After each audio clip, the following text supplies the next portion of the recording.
Chapter 151, Hunt. When July, Willow, and the other ladies with fast movement speed reached the opposing guild spawn point, they promptly searched the area, just like what Svelte Dancer had done earlier, and naturally found nothing. "I'll head into the forest to take a look," Willow said as she began to walk toward the forest. Gouffet could see the sudden excitement of the gentlemen around him. They were exchanging looks among themselves, as if they were conveying a beauty is coming over. With their eyes, the dim light of this gloomy forest could be eliciting these men's desire to do something criminal. This lot. Don't tell me.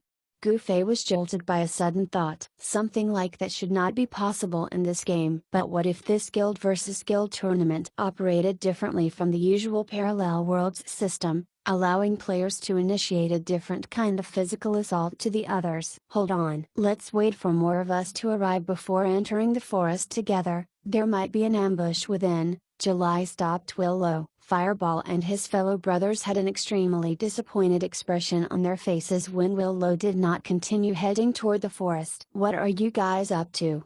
Gouffet whispered. "This is a guild match." Fireball whispered back. "Well, at least this lot still remembers that this is a PvP tournament." Gouffet was grateful and hurriedly reminded them once more, "I'm from the opposing guild, too." Fireball fearfully regarded Gouffet. "Drunk bro, we're not interested in men, go to hell." Gouffet cursed. That was when the person next to Fireball sniggered, "Hee hee." Xiao Lizai and the 4 others were killed. Fireball gleefully and smugly said, "Serves them right. Those idiots didn't even gather intel first before picking up babes." That babe they had the balls to piss off is Svelte Dancer herself. "That's right." The rest of them happily agreed, feeling a touch of schadenfreude. This guild has such a warped relationship. Gouffet thought to himself. This was a guild versus guild tournament, yet Fireball and his friends looked as if they were about to break open the champagne bottles to celebrate the deaths of their guildmates. It seemed that this bunch of men cared not for the match's outcome and were just here purely to enjoy themselves. Evidently, their intention was to meet the ladies of their dreams and show off in front of them. Gouffet could not help but smile at their pure intention. Such situation was something he had seen many times before due to his profession. In the school Gouffet was teaching, physical education classes for boys and girls were conducted separately, but whenever there were joined classes, a majority of the boys would act as if they were on dope in front of the girls. The sudden burst of bravery, strength, and endurance when allowed them to uncomplainingly run for 10 kilometers when asked. In fact, the boys would rather die than admit that they were tired at times like that. "This bunch is really..." As Gouffet was muttering this to himself, more and more ladies of Amethyst Rebirth began to gather on the fringe of the forest. June's Rain and Luo, the ladies with the slowest speed, managed to make it here, so it was obvious that Amethyst Rebirth had all finished gathering at this part of the map. "Hey, I know those two," Fireball cheerfully remarked. "Which ones?" everyone asked in astonishment. Fireball pointed to Luo and June's Rain. "That one and that one." "Nice. How did you get to know them?"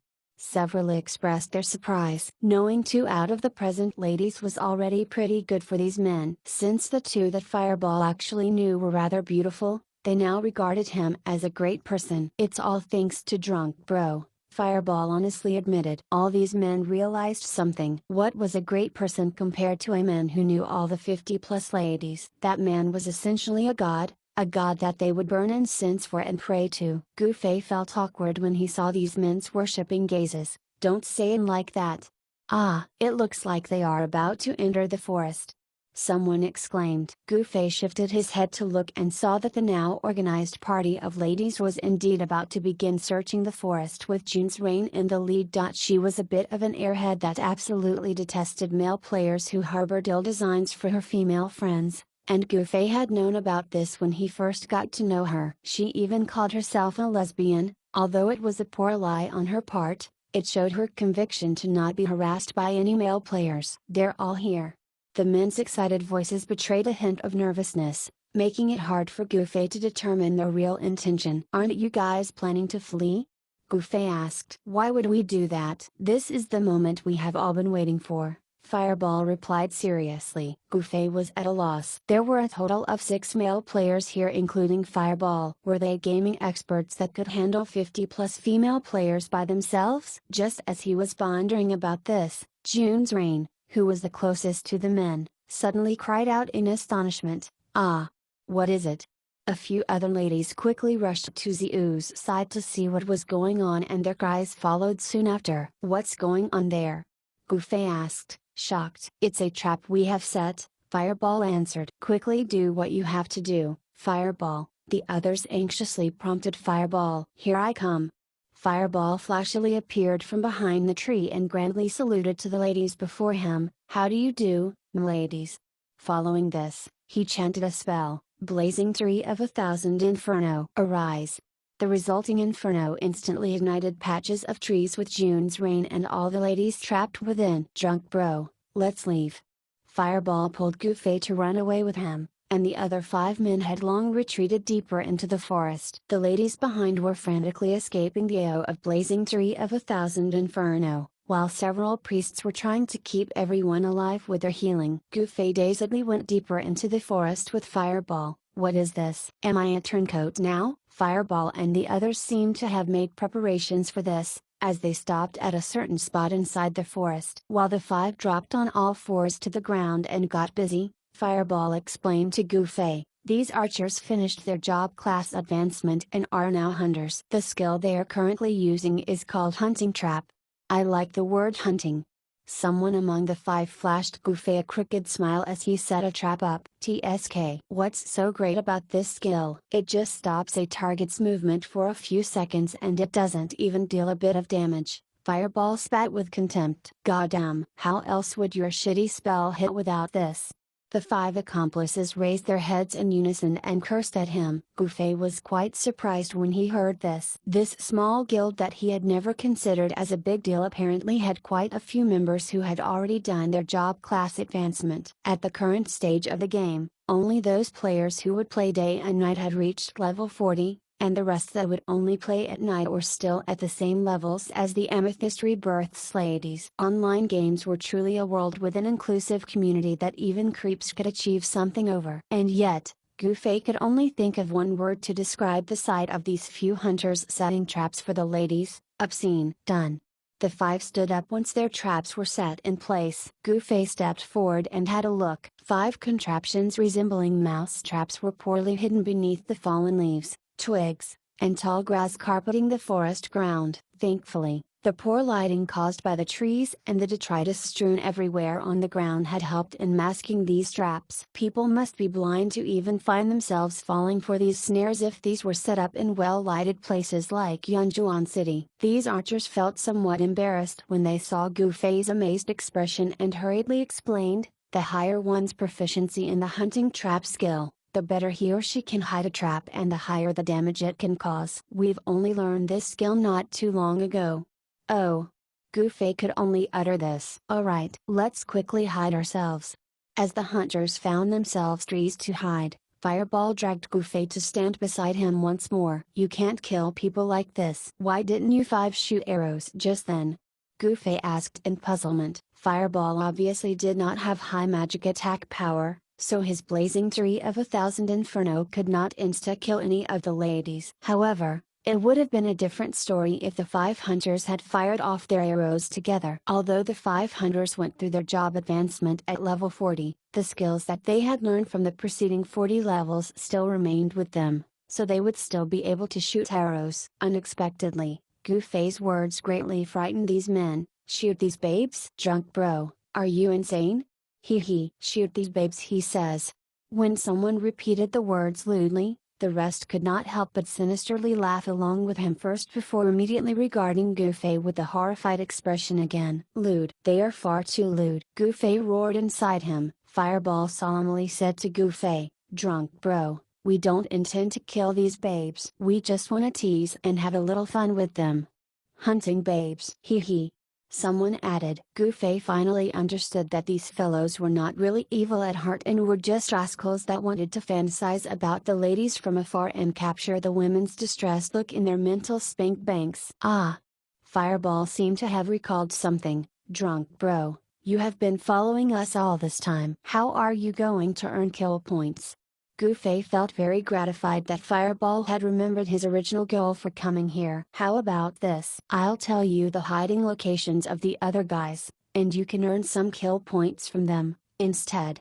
Fireball proposed. Gufei was amazed. This is downright betrayal. Is he not afraid of what his fellow brothers will think of his action? Unexpectedly, the other 5 men agreed with Fireball's suggestion. That's a great idea. Drunk bro, go bring Svelte Dancer with you and kill them all.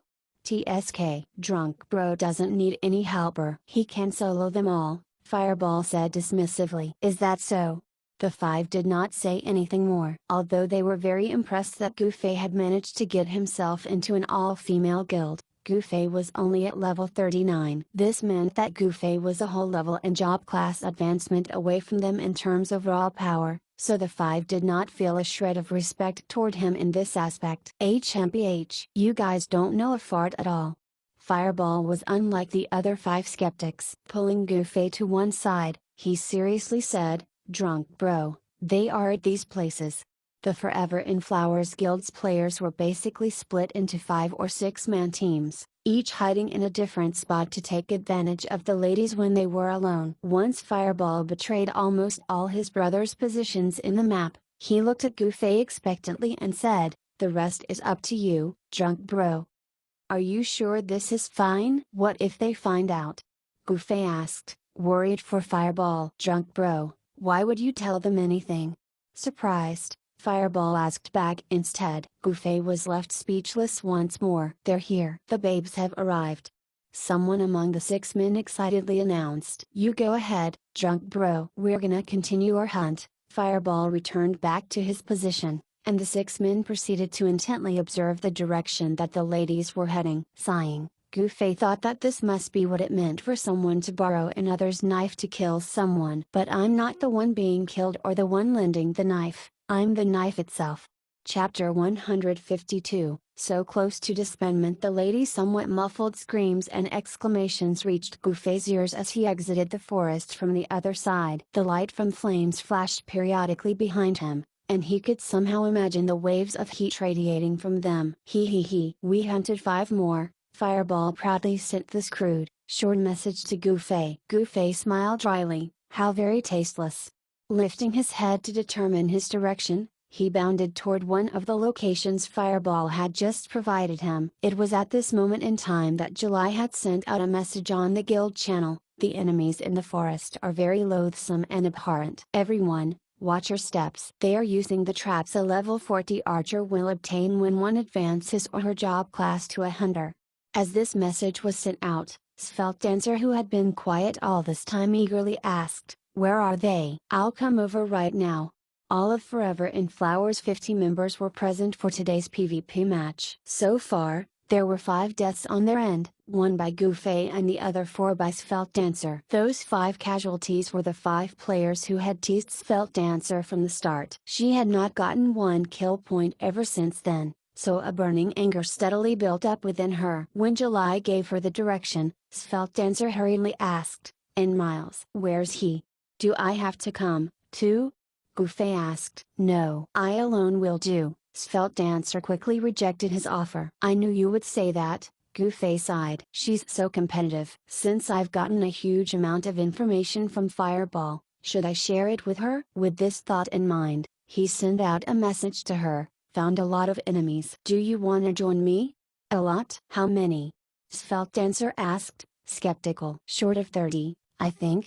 Gufei sincerely replied. TSK. Who are you trying to fool? I would find them long ago if there really were 30 of them gathered together, Svelte Dancer derided. Gufei had no words to say. Since it was not convenient for him to reveal how he had gotten his hands on this information, he could only sigh and say, I'll take them myself, then. HMPH. Go do it yourself.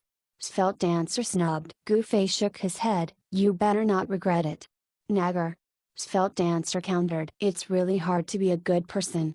Gufei sighed inwardly. The information Fireball had given him did not just cover the men's hiding places, it also included routes for him to sneak attack the men. Truly, Fireball had thoroughly betrayed his brothers. Upon arriving at his first small hill, Gufei circled his way to the back of it and looked up. 5 players were craning their necks to peek at something before them as they lay sprawled on the hilltop. Gufei immediately recalled how Fireball had crawled into the tall grass to hide from the higher level monsters when he brought the ladder to grind for levels for the first time. It looked exactly like what these players were doing. Truly, birds of the same feather flock together. Thinking of this, he clambered up the hill and reached the enemies' backs very shortly. Hey! What? The 5 actually did not turn around. Gufei irately stabbed his moonlit nightfalls into the ground and said, "Your sense of awareness is far too low. Speak if you've got something to say. Otherwise, scram." They were still staring intently ahead and were very much unwilling to turn around. Gufei could only stab moonlit nightfalls into the person on the extreme left. "Stop messing around."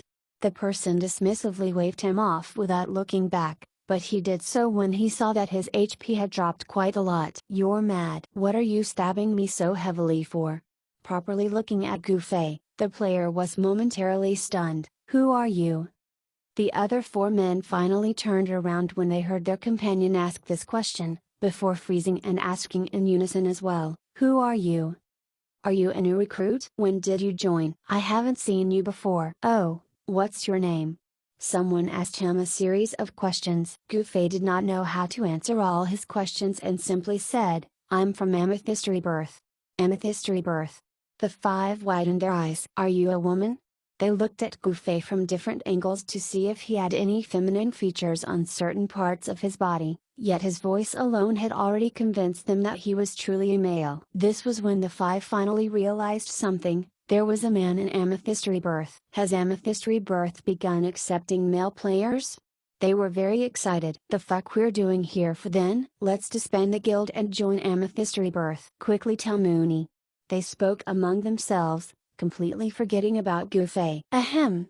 Gufei had no wish to be ignored. Everyone smilingly regarded him. "We'll all be brothers next time." Gufei crashed right there and then. He had only said 4 verbal lines to these 5 from start to finish, yet Forever in Flowers Guild was already on the verge of disbanding. Over by Forever in Flowers Guild channel, this atomic bomb-like information was thrown out. "Mooney, did you know that Amethyst Rebirth has begun accepting male players?" "Eh? Who said that?" The speed of this reply from guild leader Sakurazaka One Mooney was very fast. Truly, he was far too wise regarding sexual matters for his age that he even came up with the hunting babes with trap method. But despite his focus mostly being on chasing skirts, Sakurazaka Mooney's level was not low. In fact, he was the level 40 hunter that was ranked 18th on the Archer leaderboard. "The guy right next to us. He is from Amethyst Rebirth." Someone among the 5 men answered. "Is that so?" Sakurazaka Mooney exclaimed in astonishment, adding, "Fuck, let's disband the guild and join them, then." "All hail, Mooney!" they praised. At the same time, the rest of Forever in Flowers players hiding in various spots in the map had also seen the big news posted on the guild channel. They were bombarding one another with questions to inquire more details about what was just posted. In the end, they were all saying in unison, "Disband! Disband this guild immediately!" Meanwhile, Fireball and his fellow friends, who knew the truth of the matter, felt helpless upon seeing the chaos on the guild channel. They tried saying a few words, yet those were quickly buried by the other members' incessant messages. Furthermore, the 6 were still busy dealing with the entire Amethyst Rebirth guild that they could really not spare a moment to deal with this problem. Fireball hurriedly sent Gufei a message. "Drunk bro, I only asked you to slay them. What did you do to get the whole guild to disband?" Gufei did not know how this had happened as well. Since he could not see the chaos on the Forever in Flowers Guild channel, he was unaware that such a huge matter had been happening in these few minutes. Currently, he was blankly staring at the 5 men gleefully chatting before him, trying to decide whether to slay them now or wait for a bit more. "Screw that. I don't know anything, either," was Gufei's reply to Fireball. Knowing that a misunderstanding must have occurred somewhere, Fireball quickly sent Sakurazaka Mooney a message. "Mooney, don't be so hasty. I know that guy from Amethyst Rebirth and he got in by accident. Amethyst Rebirth isn't accepting any male players at all. How did that happen?" Sakurazaka Mooney bewilderedly fired back. "I don't have the time to explain everything in detail right now. Just know that there's no way we can join Amethyst Rebirth." Fireball replied. Sakura immediately retracted his recent announcement by explaining that the information he had received was false, but his words were also very easily drowned on the guild channel by the members' excited chattering about the matter. In his anger, Sakura immediately changed the guild channel's setting and made it so that only the guild leader could send out a message. With that done, he unhurriedly cleared out the guild channel's chat logs and calmly sent out a message. Upon closer inspection, the matter of Amethyst Rebirth accepting male players was proven to be untrue.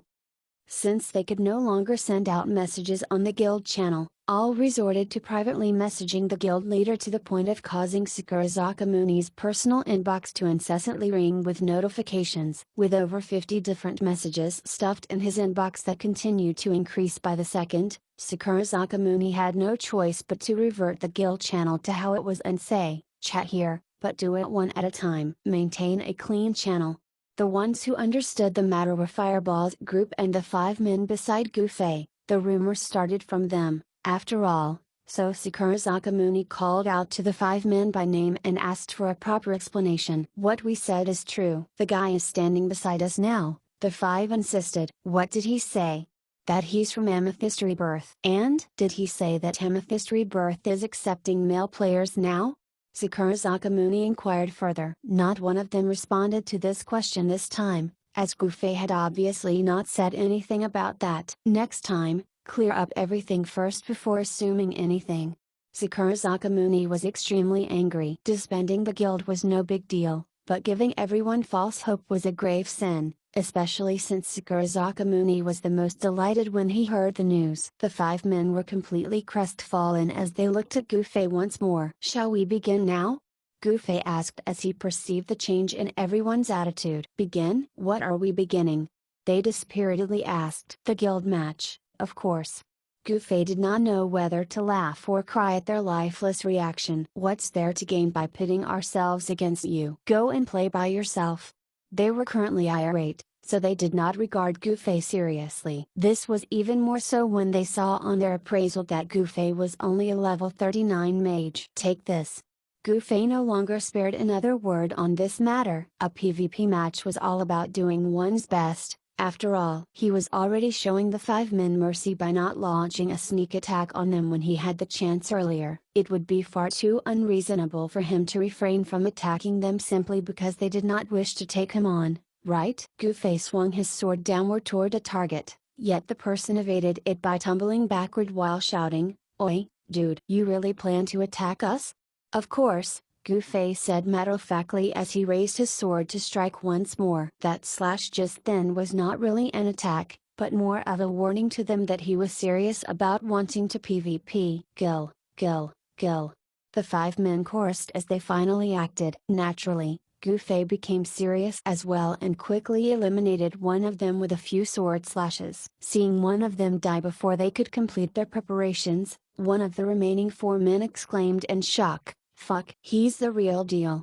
As these words left the person's mouth, Gufei thrusted his sword toward him. Following this, Gufei executed his Gu family sword style, Josan Musi, as he chanted the words for twin incineration. Moonlit Nightfall's blade glowed fiery red as it struck the 4 players, insta-killing the 2 men through that slash with spell and disposing of the other 2 men through that slash with spell and another stab. Not a tinge of suspense existed in this sequence. While an ordinary player could perhaps dodge an average mage's twin incineration, Gufei's amalgamation of the spell to his spectacular swordsmanship would certainly obliterate any average player. Only death awaited anyone who would receive this particular attack of Gufei, so he unsurprisingly cleaned up the 5 men in the blink of an eye. "You go, drunk bro." Fireball creepily sent this short message over. Chapter 153, An Unprincipled Spirit. After clearing the first hill, Gufei quickly headed toward one of the other hiding spots of the Forever in Flowers teams, which turned out to be a sunken piece of land by a hillside. 4 men were currently glancing about from inside the pit. "Hey!" he called out to them as he stood by the pit's edge. In the time the 4 men lifted their heads, Gufei had already leapt down and insta-killed one of them with a downward cleave. He resolved to not exchange words with these men from now on, as those would only result in more questions from them. Killing one right off the bat was indeed the right thing to do, as the remaining 3 men seriously pitted themselves against Gufei following his action. Of course, he still easily took care of this team in the end. Meanwhile, Svelte Dancer was still chasing after Fireball and his buddies all over the forest. PvPing in this type of terrain was truly difficult for her. Not only did she have to watch her every step, she could not fully utilize her fast speed here as well. Svelte Dancer felt endlessly annoyed by all these, especially when she saw Gufei's score climb up to 10 kill points in the blink of an eye. Now that Gufei's claim of discovering over 30 enemies was proven to be true, Svelte Dancer could feel pangs of regret flowing through her. Although she wanted to hurry over to his side, she still had to take care of these few men first, right? The 6 men's crude and simple traps had long been identified by the Amethyst Rebirth's ladies. They only had to watch their steps and they would not get trapped by them. However, by doing this, the ground that they could cover was severely restricted. The 5 hunters beside Fireball saw that their traps were no longer effective against the ladies, so they returned to their roots as archers and began to employ a guerrilla tactic inside the forest. They split up and fired off arrows from 5 different directions, leaving the ladies thoroughly confused and disoriented. They were obviously far stronger than these ladies at level 40, yet their intention to merely tease the ladies had them merrily putting their lives on the line. Ha ha ha! I shot one. Hey, beautiful! Come catch me! Such arrogant shouts drifting through the forest annoyed and angered the ladies further. Honestly speaking, there were no guarantees that the ladies could catch these 5 hunters even if they were chasing after them out in the open instead of the forest. These level 40 archers' movement speed alone was faster than them, so, besides Svelte Dancer, the ladies could only helplessly watch their steps as they pursued the men. Fireball, who had previously been euphorically casting spells on the ladies, was feeling very lonely right now. Employing a guerrilla tactic to ambush the ladies was a difficult thing to do for a mage with slow movement speed. After all, when the 6 separated, Fireball was the first to find himself being tailed by Svelte Dancer. Quickly closing in on Fireball with her fleet foot, Svelte Dancer promptly lifted her hand to bludgeon him on the nape. Although bludgeon would inflict the dizzy state to its victim, his or her awareness would actually remain intact, as what the dizzy status effect actually caused was to forcibly restrict the victim from speaking, sending messages, or other similar functions instead of really causing the victim to feel dizzy. When Fireball was bludgeoned by Svelte Dancer, he still had the audacity to admire her fighting prowess and beauty. Fuck, this forest sliding is really bad, was what crossed his mind at this moment of peril. Let's see how you're going to run away from me now. Svelte Dancer was incensed. Gufei already had 10 kill points, yet she was still stuck at 4 kill points. Finally catching one target after so long, she absolutely did not intend to let him escape her. What a pretty voice. With lust-filled thoughts, escaping from Svelte Dancer was of course the last thing in Fireball's mind. Watch how I'm gonna fuck you up. Svelte Dancer continued to curse at him. She's feisty, too. I love it. Despite the effect of bludgeon wearing off, Fireball was still lost in his intoxication as he continued to sleazily check Svelte Dancer out. What are you staring at? Have you never seen a beauty before?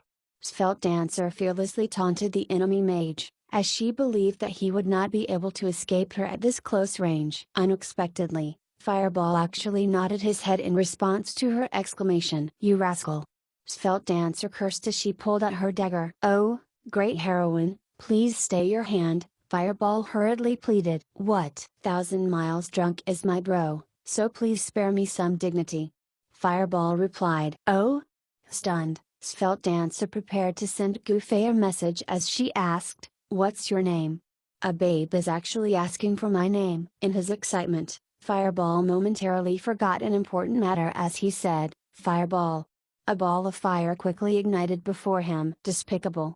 Svelte Dancer fully assumed that Fireball was trying to surprise attack her by distracting her with his words, so she quickly went to Fireball's back and viciously used backstab on him. Fireball did not manage to explain himself as he was insta-killed on the spot and got teleported out of the PvP arena via white light. I hate my name. Fireball's fellow resounded at the plaza outside the main hall of guilds as he beat the ground with his fists in frustration. Tears ceaselessly streamed down his cheeks. It was at this moment that Svelte Dancer received Gufei's reply. Ah, Yeah, I do have a friend from our opposing guild. His IGN is Fireball. Fireball? That's really his IGN? Svelte Dancer asked, stunned. Yep. Why are you asking? Goofy asked back. Ah, nothing. Svelte Dancer could only reply weakly. Alright, I'll continue doing what I'm doing, then. Goofy sent out this message as he yelled, Oi! Dashing toward several people, his sword streaked through the air and the ensuing white lights awarded Goofy his next batch of kill points. The system would give off a sound every time a change in the kill points occurred. Looking at the additional 5 kill points to Goofy's score, Svelte Dancer vexingly knocked her head against a nearby tree. Arg! I have so much regret. Had I known, I wouldn't have entered this forest to begin with. If I wasn't here, I wouldn't be tangled with these hunters. If I'm not stuck here, I won't be left behind point-wise. Ah! Zia, ooh, what's the matter? Luo and several other ladies happened to be passing by as she was acting like this. Nothing. None at all. Svelte Dancer quickly wiped the bitter tears off her face as she ran onward once more. Wherever the hell you all are hiding, you better get the hell out. Her roar rang through the forest. Over here, beautiful. With the voices coming from 5 different directions, Svelte Dancer's remaining sanity finally broke. Over by Goofy's side, his rapid takedown of 3 separate teams finally drew the attention of the Forever in Flower's remaining members. The men who had been sent out of the PvP arena by Goofy were currently condemning him, lamenting how they did not even manage to trap 1 flower due to him. Naturally, these lecherous men could not stomach this sad result. When Goofy got to the 4th team, he realized that it was unlike the other teams that only cared about searching for the ladies. The players in this team displayed readiness to take him on once they spotted him in the distance. He felt gratified by this and eagerly dashed toward them, yet the mages and archers in this team did not assault Goofy despite him entering their attack range. Drawing nearer, Goofy saw a team that resembled Royal God Call step forward and address him sagely. Friend, you and I walk the same path of chasing skirts, so why must we antagonize each other? Goofy got what this person meant and smiled dryly. It's a big misunderstanding. I have no wish for it, either.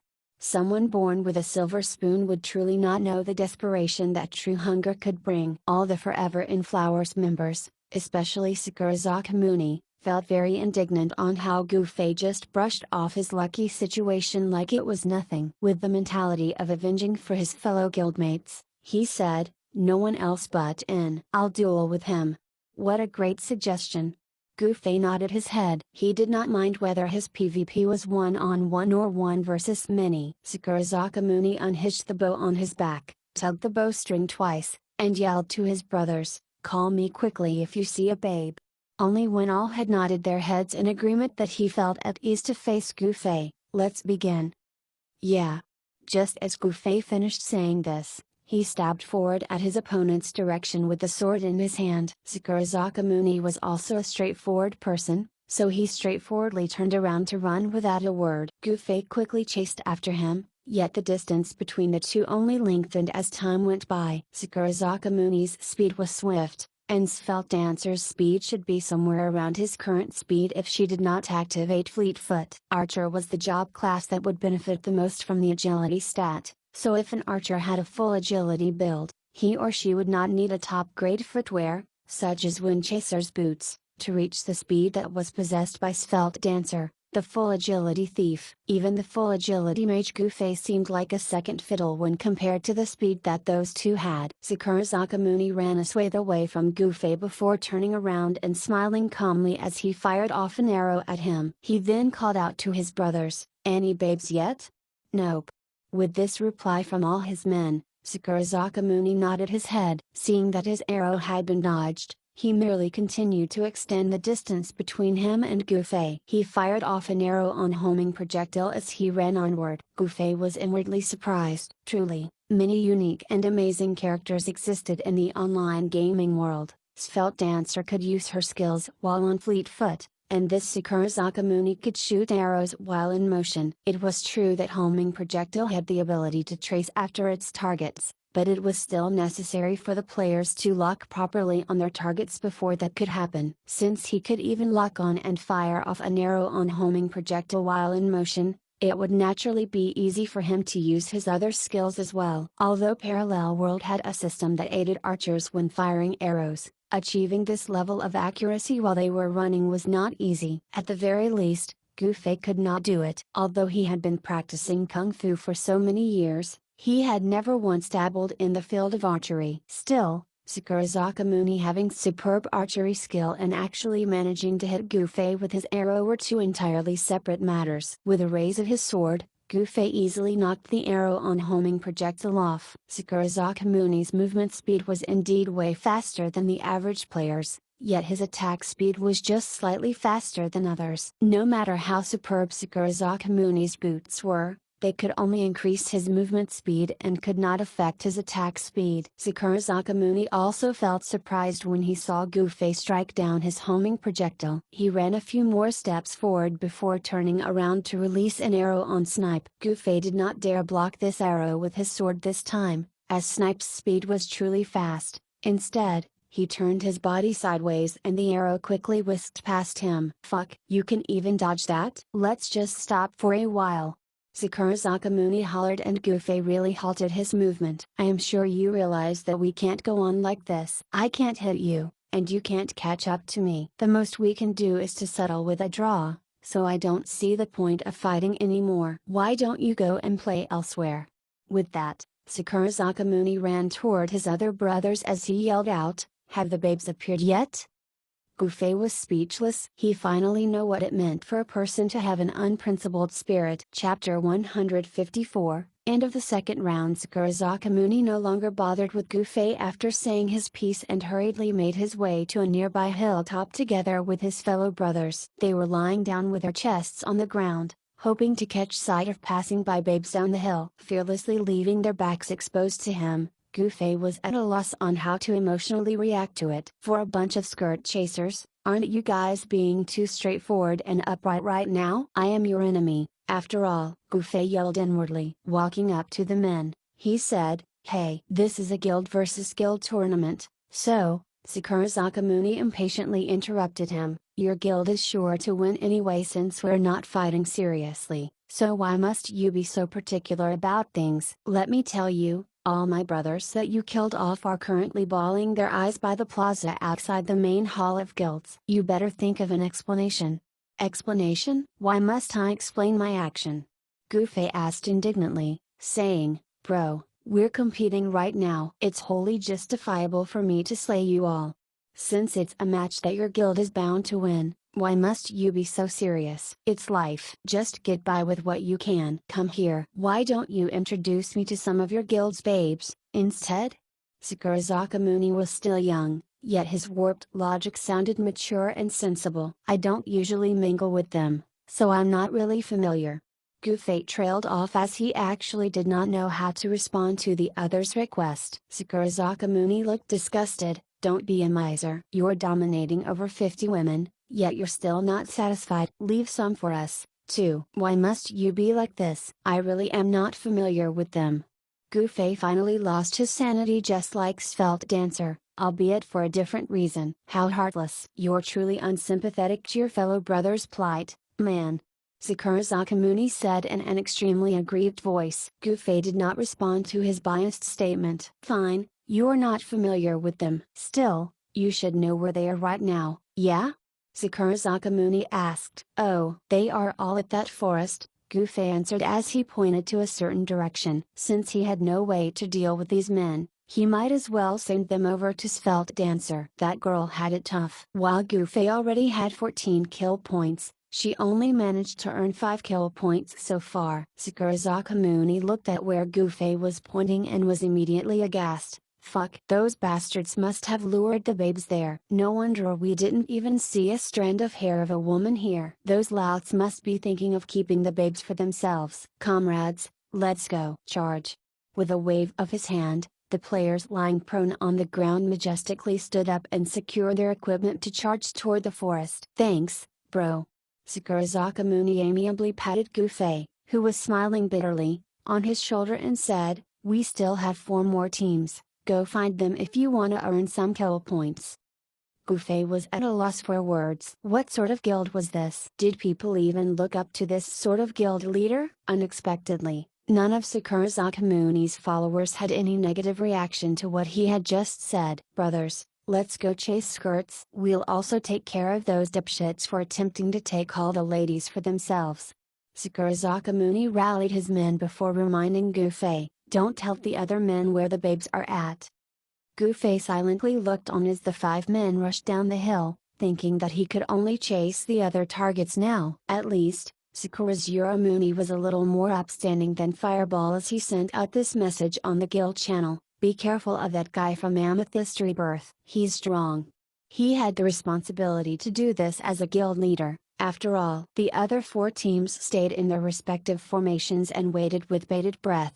Yet they were still swept away by Gufei in the end. The PvP in the forest slowly concluded as well. The 5 hunters ran all over the place but did not move to kill the ladies even once. In the end, they were rounded up by the ladies. What else was there to say about the ensuing battle? Apparently, the hunters stood their ground firmly and defended themselves until their last HP, giving off the misconception that they were some heroic men making their final stand. As for Sakura Sakamuni's team that hurried over, they did not know that their hunting babes with trap method had already been busted by the ladies, so they went in and set up traps like the idiots that they were. This act of setting up traps only made the ladies know that some men were nearby and allowed them to quickly encircle the fools. Sakura Sakamuni, who was hoping that some ladies would step on his trap, saw the ladies skillfully move around it instead. By the time Sakura Sakamuni realized that something was off, he had already received an exceedingly vicious attack. Although Sakura Sakamuni's speed was fast,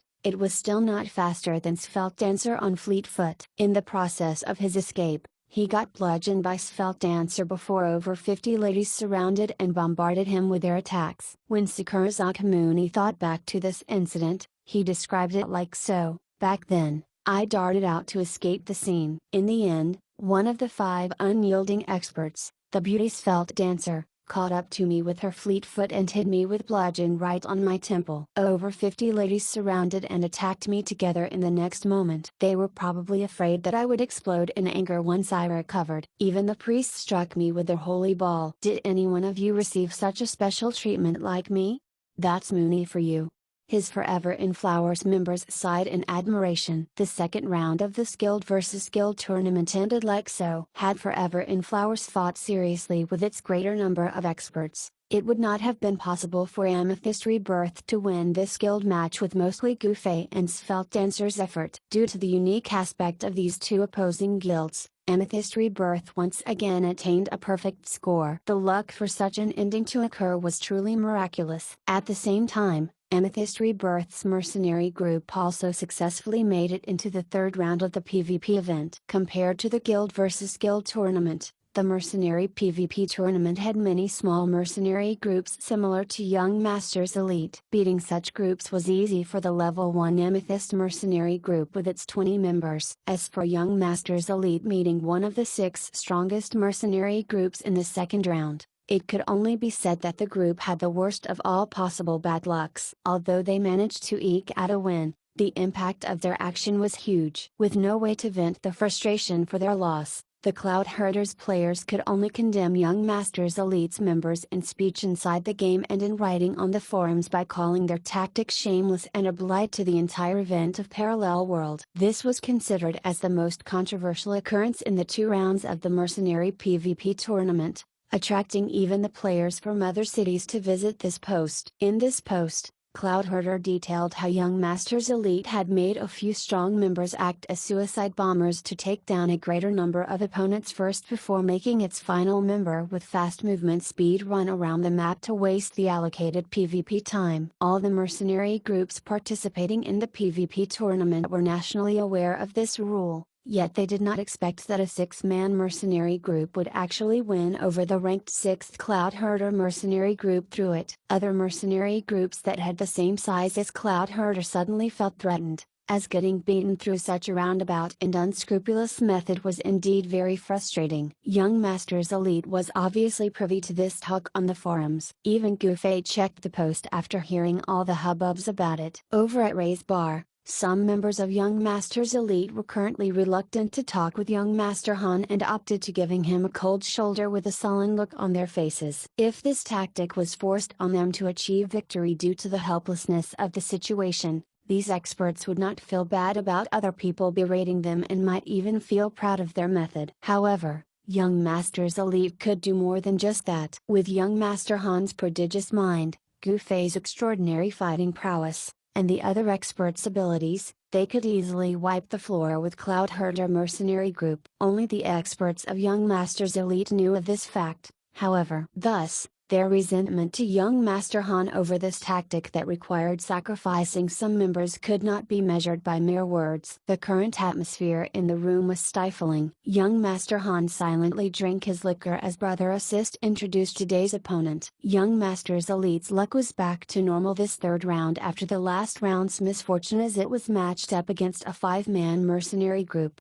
For today's match, I think that we should just kill one of them and maintain our formation. They shouldn't be able to do anything to us. We will easily win by dragging this match till the end just like that, Royal God Call proposed sardonically. Everyone looked at young Master Han. After yesterday's match, all left to do their personal businesses or participate in the guild versus guild tournament. Quite some time had passed since then. Yet young Master Han was still not saying a word about the matter. Young Master Han drained the last bit of liquor from his glass before speaking. MHM. The method Royal proposed sounds viable, so let's go with that.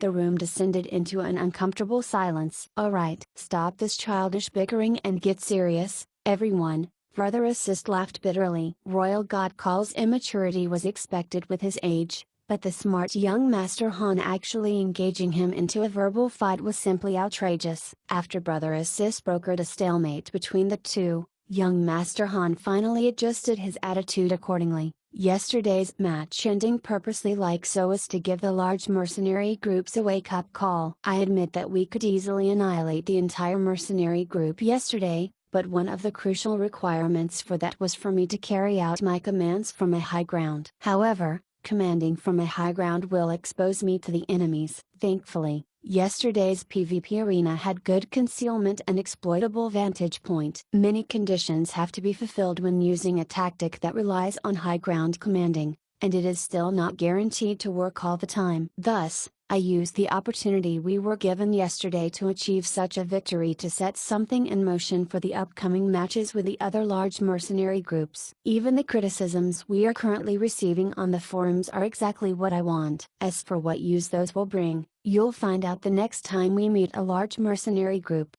Chapter 155. Process and result. A certain level of intelligence was necessary for anyone to become part of a generation of experts in an online game. In the fast ever-changing world of online games, many people would move to a new game every 3 to 5 months, so going down the path of Guojing one would never work if someone wanted to make a name for himself or herself in the online gaming community. The gaming experts currently seated in one of the private rooms at Ray's bar bagged numerous achievements in the mini MMOs that they had played. Although they might not be heavens and geniuses, they were at least very experienced and quick-witted. Therefore, young Master Han did not need to elaborate further after giving his straightforward speech. If sacrificing themselves could secure their mercenary group's victory in the long run, these experts would of course be more than willing to comply with young Master Han's instructions. Although they were still resentful about being kept in the dark and being sent out like lambs to the slaughter, young Master Han's actions actually went in line with his personality. Now, they could only content themselves with cursing at him inwardly and move on from this matter. They even refrained themselves from saying pointless stuff like never again to him, as they knew that it would truly be pointless. After all, young Master Han's actions were governed by his great personality, and this narcissist would certainly never accept anyone's advice about reforming his awesome personality. The atmosphere in the room was still far from regaining its usual sense of friendliness, but the current ambience would do. At the very least, this 6-man mercenary group was no longer on the verge of breaking apart. For them, dying once was not actually that big of a deal in a game, but it was especially hurtful to their pride as experts. Brother Assist was just a pseudo-expert, so his pride was not as intense as Royal God Call and War Without Wounds. Despite the two being utterly deplorable when in front of beautiful women, they seriously valued their reputation as pros. The two felt somewhat better after hearing young Master Han's explanation, and it might even be possible to remove the last splinter in their hearts if a sycophant were to praise them right now for their noble sacrifice at yesterday's PvP match. Such a person unfortunately did not exist in this six-man mercenary group, so everyone stared blankly at one another for a while. Recovering himself first, Royal God Call promptly stood up. "I'm gonna restock my arrows. I'll meet you guys in the changing room. I'll go repair my equipment," War Without Wounds said as he stood up as well. Restocking on arrows and repairing equipment were pretexts that these two would often give to excuse themselves from the room, so no one was surprised. "I'll go walk around for a bit," Brother Assist said as he also stood up. Reaching the curtain door, he casually called out to Gufei, who had been staying motionless for a while now, "Let's go, Miles." Gufei jolted awake and sat upright. "Ah, is the meeting over?" Everyone suddenly felt irked. In a meeting where the life and death of their mercenary group was on tenterhooks, this person actually had the nerve to sleep. He was being far too easygoing. "It's over," young Master Han replied faintly. "Oh, then, I'm off to buy 2 caddies of fruits." This was Gufei's excuse for leaving every time. Leaving Ray's bar together, Brother Assist asked Gufei, "Buying fruits?" Gufei flashed him a grin, as his dimensional pocket already had plenty of fruits. Brother Assist returned his smile. Since neither knew where to go, they ended up walking around aimlessly. "Do you also mind young Master's method?" Brother Assist finally broached this topic after a period of hesitation. Gufei smiled and replied, "Although he sacrificed you all for his scheme, he did nothing untoward to me. That reason, it's too superficial." Brother Assist sighed. "I'm just joking," Gufei laughingly said. He then asked in return, "How about you? What do you think of it?" If our mercenary group were a large one, his method would be hard to accept. Since we are just a small mercenary group made up of a handful of friends, it should not be that big a deal, Brother Assist offered. "MHM." Gufei nodded his head, saying, "I think so, too. How sly of you to copy my opinion." "Just what do you really think?" Brother Assist probed. Gufei gave a serious reply this time. "I was angry at first, but this is just a game in the end. Based on the PvP tournament's rules, dying won't affect us much. If we can truly win, I reckon it won't matter what method we use." "You've got a point, Brother Assist. Does this mean that you don't mind young Master's method at all?" "I mind. In fact, I am extremely bothered by it," Gufei admitted with a crestfallen look on his face, adding, "We should just kill our opponents every match. That's far more enjoyable." "But how far can we go using that method with only us, 6 men?" Brother Assist asked. "Why even care about that? As long as we enjoy the fights, any result is fine," Gufei firmly replied with clenched fists. Brother Assist stayed quiet for quite a while before finally saying with a sigh, "You're such a PvP fanatic that we're barely on the same wavelength." Gufei only smiled at his comment, as his perspective about this matter was indeed very different from Brother Assist and the rest's. Between process and result, most players would value the result more. As long as they could obtain a satisfactory result, they would not care about the process at all. A slight dispute might happen along the way, but it would truly not matter as long as the end goal was achieved. There were of course some players who claimed to value the process more, but the majority of them were the kind that would spout phrases like "gaming is about having fun" or "play the game instead of being played by the game." These players were usually mediocre players who simply wanted to act high and mighty in front of those who valued the result more with their holier-than-thou attitude. Besides these hypocrites, meeting someone like Gufei who truly and strongly subscribed to this mentality was rare. Gufei merely wanted to PvP, so the result and process were the same to him. As for the result that the other players valued, it often meant experience, items, or similar rewards that Gufei cared the least. No more words were exchanged between Gufei and Brother Assist after that, and the two went their separate ways eventually. Thus, all the members of Young Master's Elite wasted their time singly before making their way to the teleportation array and into the changing room when their next match was about to begin. Since the opposing mercenary group only had 5 members, This group of experts did not bother discussing about any sort of tactics beforehand and decided on the spot to take the enemies head on. Hence, everyone only focused on emphasizing to Gufei that he must limit his exposure. Don't use AO spells or fight against 2 targets. There are only 5 opponents this time, so you are forbidden to fight more than 1. Royal God Call and the rest repeatedly reminded Gufei. I already said that you guys did not need to show up for this match. Gufei could only say this in his frustration. No way. Everyone collectively said. So far, only Gufei and young Master Han participated in the first match and all but Gufei were used as cannon fodders in the second match. No matter how much they valued the result, the process should not be entirely boring either. It was unknown if they had discussed ganging up on Gufei for this matter beforehand, but everyone insisted, 1 each. 4 of us will take care of 1 opponent each while Brother Assist and Young Master will take care of the last one. Fine.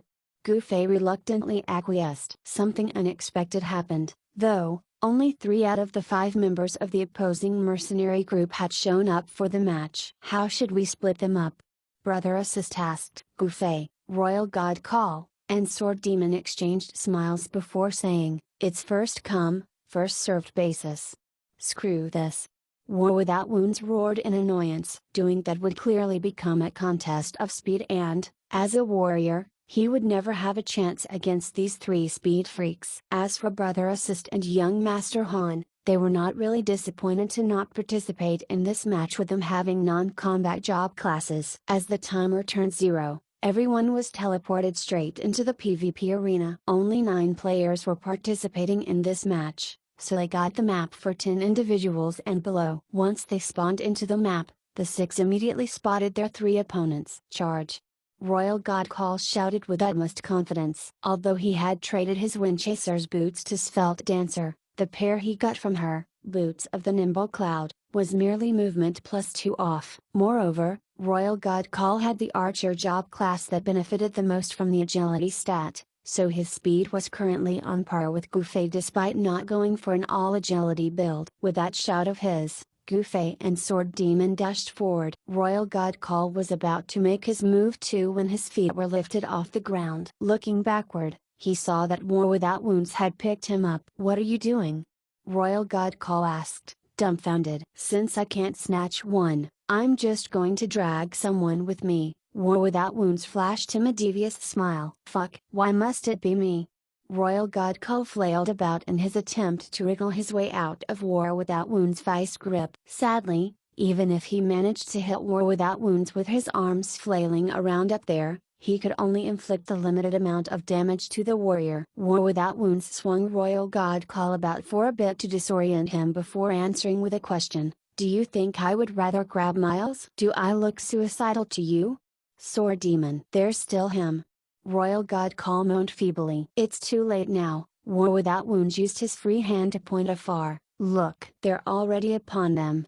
War Without Wounds placed Royal God Call back to the ground yet maintained his hands on the latter's shoulders. A taller middle-aged man and a smaller young boy stood on an elevated piece of land and watched Gufei and Sword Demon flurry their weapons toward the 3 opponents. Royal God Call could feel tears streaking down his cheeks. No tension could be felt from this scene. To repay Sword Demon sacrificing himself for him yesterday, Gufei gave up his kill to Sword Demon. Young Master's elite mercenary group easily breezed to the 3rd round with this win. The Guild vs Guild tournament was up next. Gufei's interest in the Guild matches had long surpassed his interest in the mercenary PvP matches for several reasons. First, he could fight more opponents in the Guild matches. Second, Amethyst Rebirth never had any battle strategy, which pretty much gave Gufei free rein to rampage across the PvP arena and kill whenever he wanted. This was what Gufei had been looking forward to all this while, albeit he had yet to kill an opponent that could put up a fight.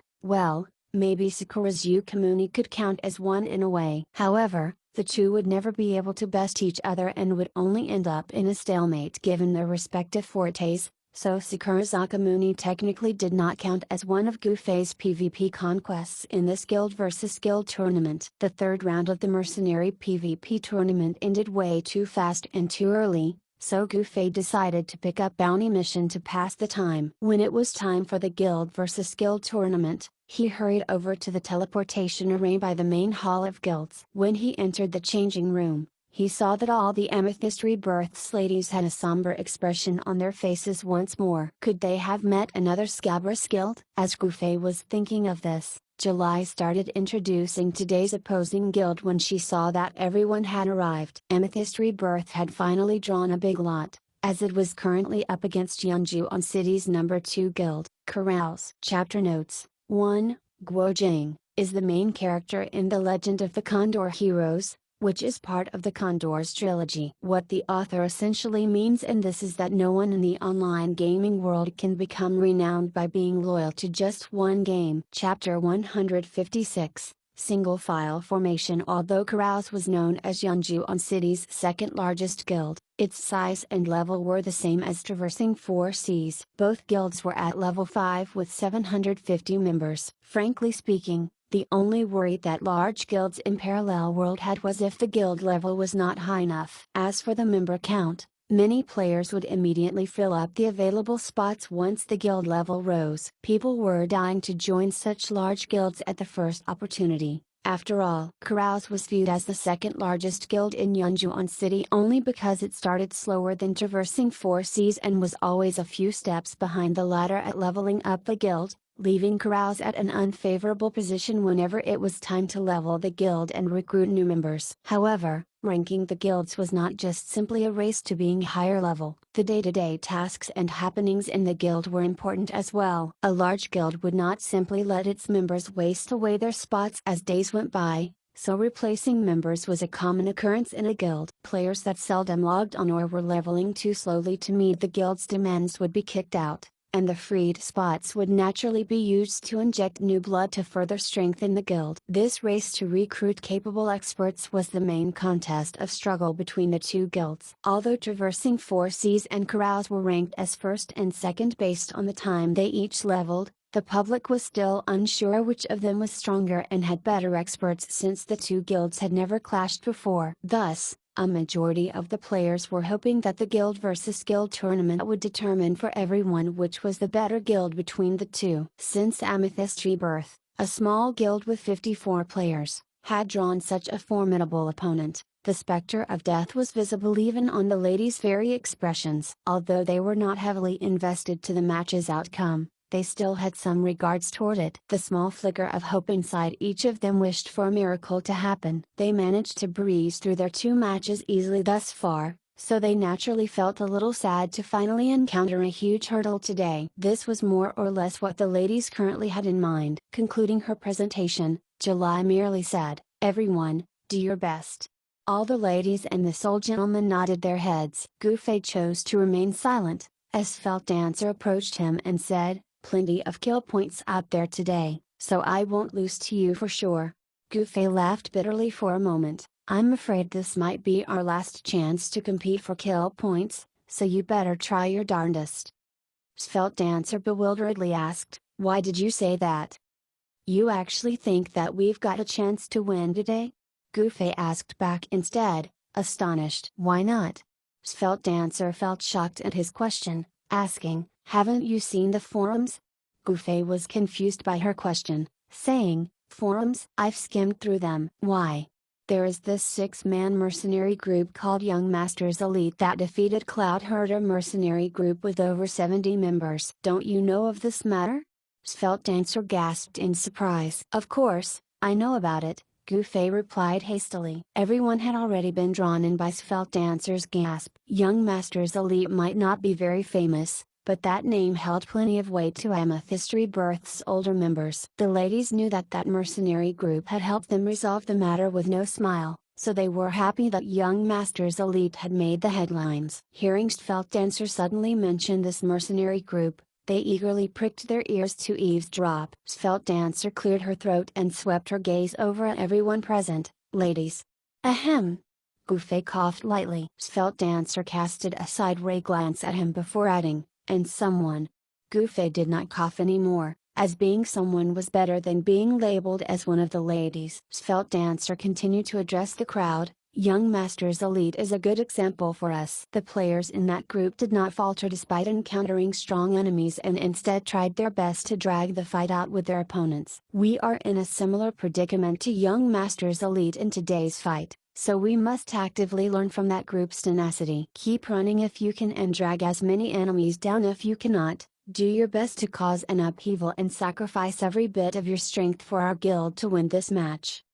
Svelte Dancer's speech had an extremely rousing effect to the crowd. One after another, these ladies showed in their expressions how her speech had cleared the heavy mood permeating the air and had given them hope for victory. These ladies solemnly promised to put their all into this match. The meeting ended in a positive note, and everyone was subsequently teleported into the PvP arena when the countdown was over. Svelte Dancer whirled her dagger in the air and yelled out a battle cry before sprinting out of sight in a cloud of dust. The other ladies followed suit by waving their weapons about, shouting battle cries, and proceeding to run toward the rolling hills and vast plains before them. Gouffet was once more at the end of the group and by himself. He felt like puking blood. When it came to matters of personalities, some things never changed and they were hardly worth talking about. They had no chance of winning this match at this rate, unless Svelte Dancer miraculously acquired the indestructible bodies of the 5 Saint Seias when they donned their golden zodiac clothes. Gouffet did not hurry to join in on the charge forward and casually went up a small knoll to survey the map's terrain,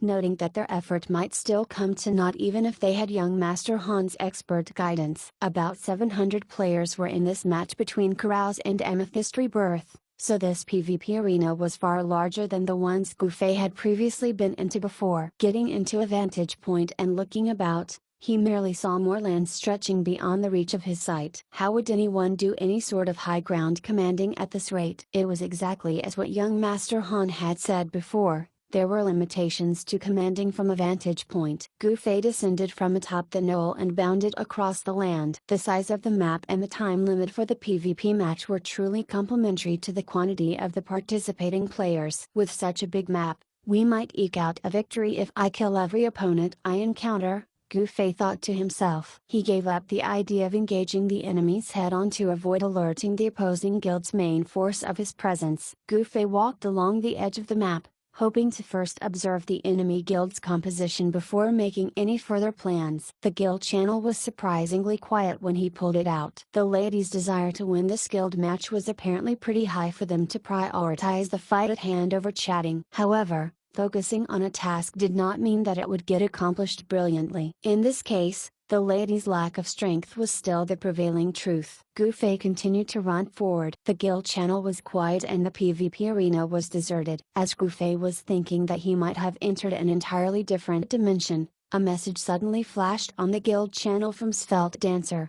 "Fuck me."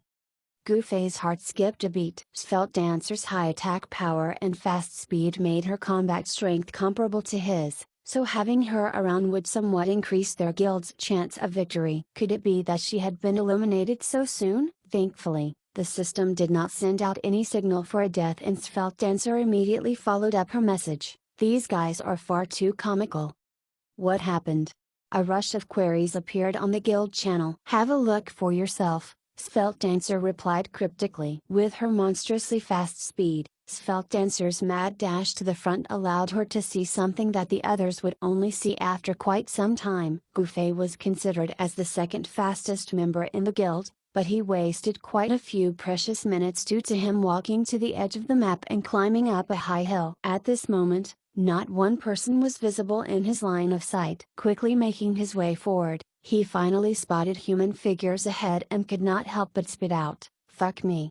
At the very boundary of his sight, the members of Carouse had lined themselves up in one row. They were only a few meters apart from one another as they marched forward. Undoubtedly, this single row formation that Carouse had adopted with its nearly 700 participating members would cover the map from end to end. Marching in this manner to the opposite side of the map was equivalent to the guild thoroughly searching the entire PvP arena and not allowing one person to escape their sight. Truly, having plenty of people has many advantages. Gouffet sighed to himself. Still, this search formation might prevent any enemies from staying hidden, but it was clearly vulnerable to attacks. Just as he was thinking of this, July sent out a command on the guild channel: wanting everyone to gather in one place. It seemed that she was planning to harness Amethyst Rebirth's full power to pierce through this formation. The ladies' speed varied, but gathering them did not require much time as they had been traveling toward the same direction. Gufei was currently on the opposite side of the ladies' rendezvous point, so he was the last to reach their location despite his fast speed. Moreover, the fighting of the two guilds had already started without him. Gufei ran up a nearby hill and took a look at the fighting of the two guilds below. Since both guilds were clashing in just a specific area of the PvP arena, it actually seemed like Amethyst Rebirth had the superiority in numbers when all the ladies were charging toward a few enemies who were lining up in this single file formation. The players of Carouse were definitely inferior in terms of number in this skirmish, but their job class composition and fighting power were extremely balanced. Instead of fighting the ladies to the death,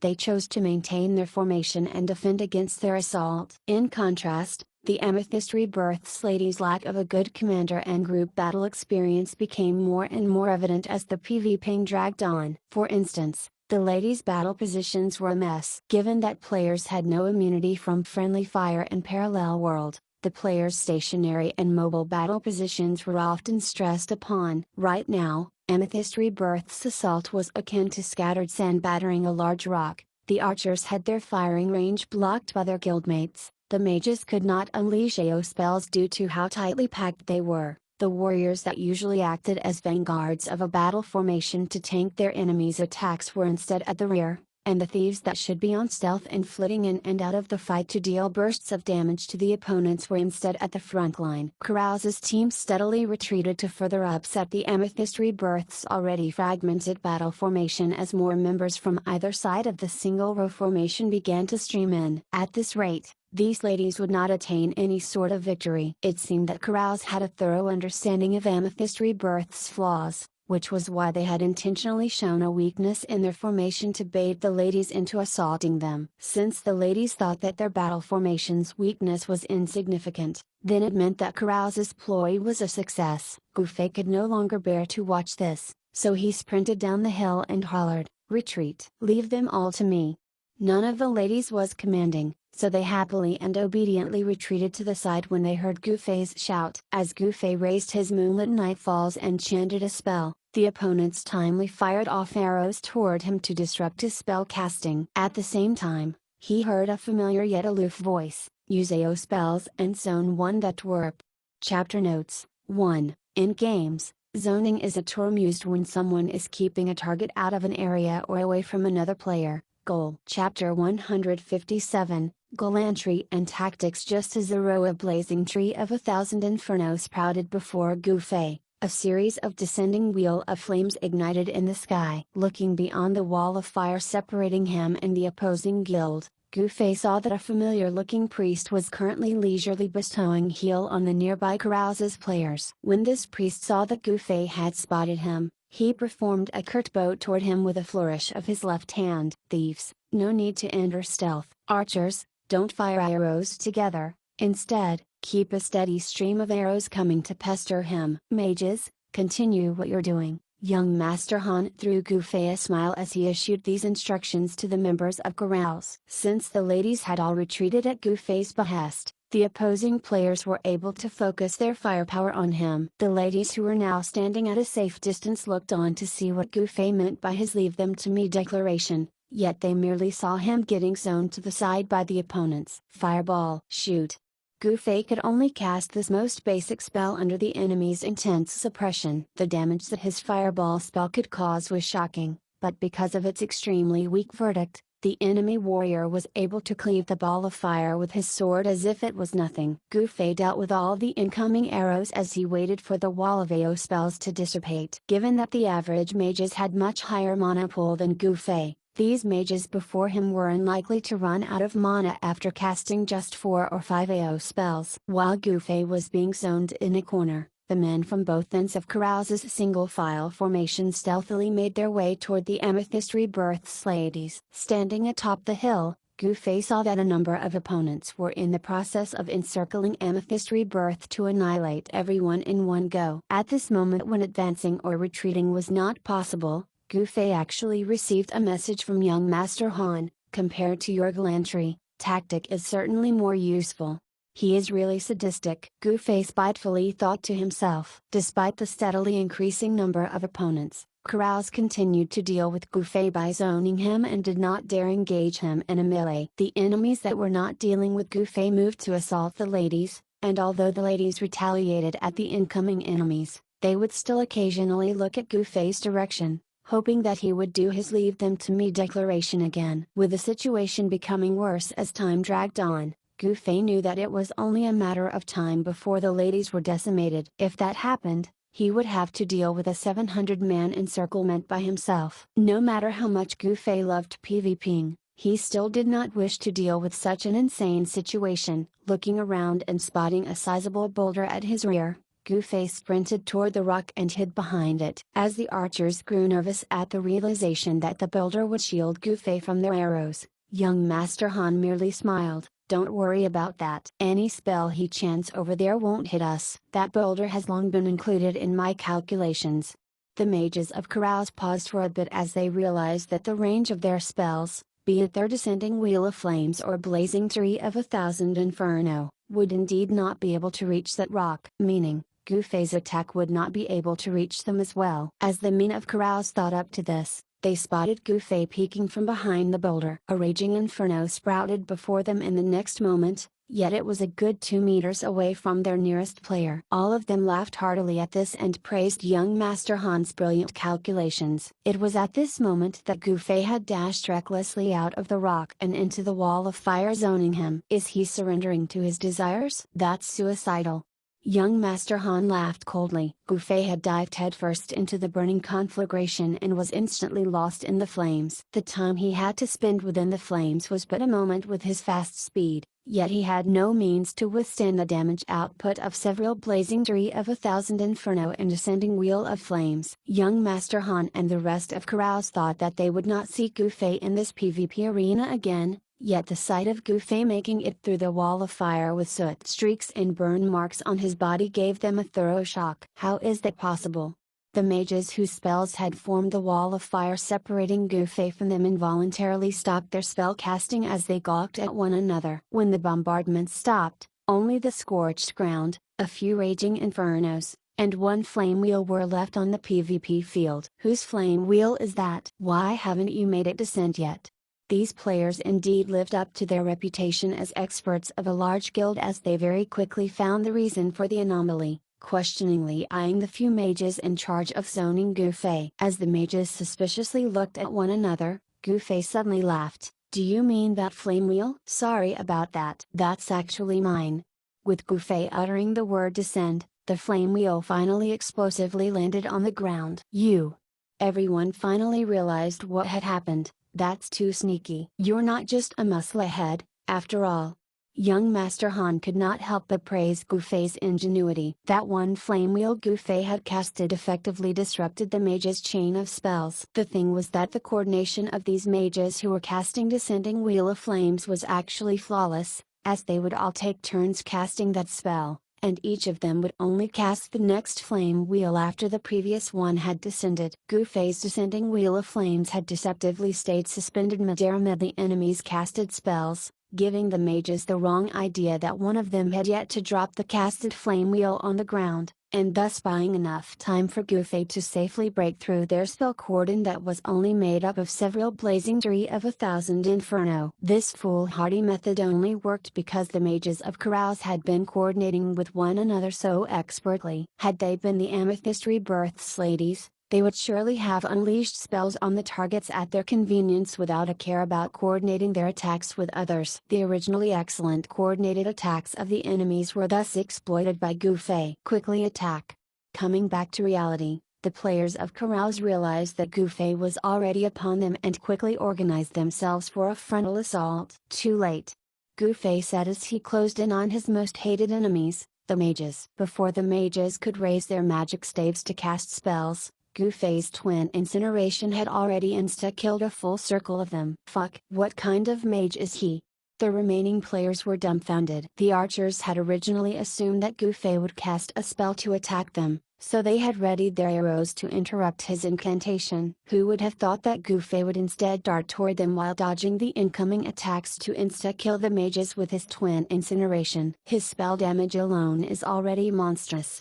Everyone finally realized why young Master Han had treated this mage so specially and tried to prevent him from getting near them or completing his spell casting. Truly, the spell damage he had just displayed was too shocking. Several archers split up and ran as they fired off arrows on homing projectile at Gufei. Although Gufei did not fear this archer skill, the need to knock the arrows on homing projectile singly still made him feel very annoyed as it somewhat disrupted his fighting tempo. While Gufei weaved his sword to deal with the arrows on homing projectile, several opposing melee job classes were moving onward to surround him. Gufei had casted one blazing tree of 1,000 inferno and one descending wheel of flames just now before he managed to blitz through the enemy's ranks. Moreover, that twin incineration he had used to cut down several mages almost depleted him of his low mana. He had yet to eat any fruit to recover his mana as well, so insta-killing these players that were moving to surround him was not possible. Young Master Han seemed to also be aware of Gufei's dilemma as he sniggered over by one side. Turning his head in the direction of the laugh,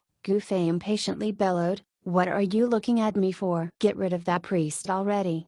The enemies followed his gaze, yet all they saw was air. They returned their gazes to Gufei and regarded him oddly, thinking, has this guy finally lost his marbles? However, a figure unexpectedly faded into view from that empty space in the next instant. When this figure completely materialized, it was already within 2 meters of young Master Han. Svelte Dancer. When Gufei broke through the enemy's zoning, he noticed that a thief on stealth had attached itself from the lady's side. Gufei should have no idea who this thief on stealth was without the person revealing himself or herself, yet the person's fast speed allowed him to guess the thief's identity right away, as no one could move so quickly while on stealth besides Svelte Dancer. The priest young Master Han without an endurance build currently did not have anyone near him. With Svelte Dancer's monstrously fast speed and high attack power, he might not even have time to bestow heal on himself. Relieved, Gufei returned young Master Han's snigger. Unexpectedly, young Master Han merely flashed Gufei a cold smile. Before that smile faded away,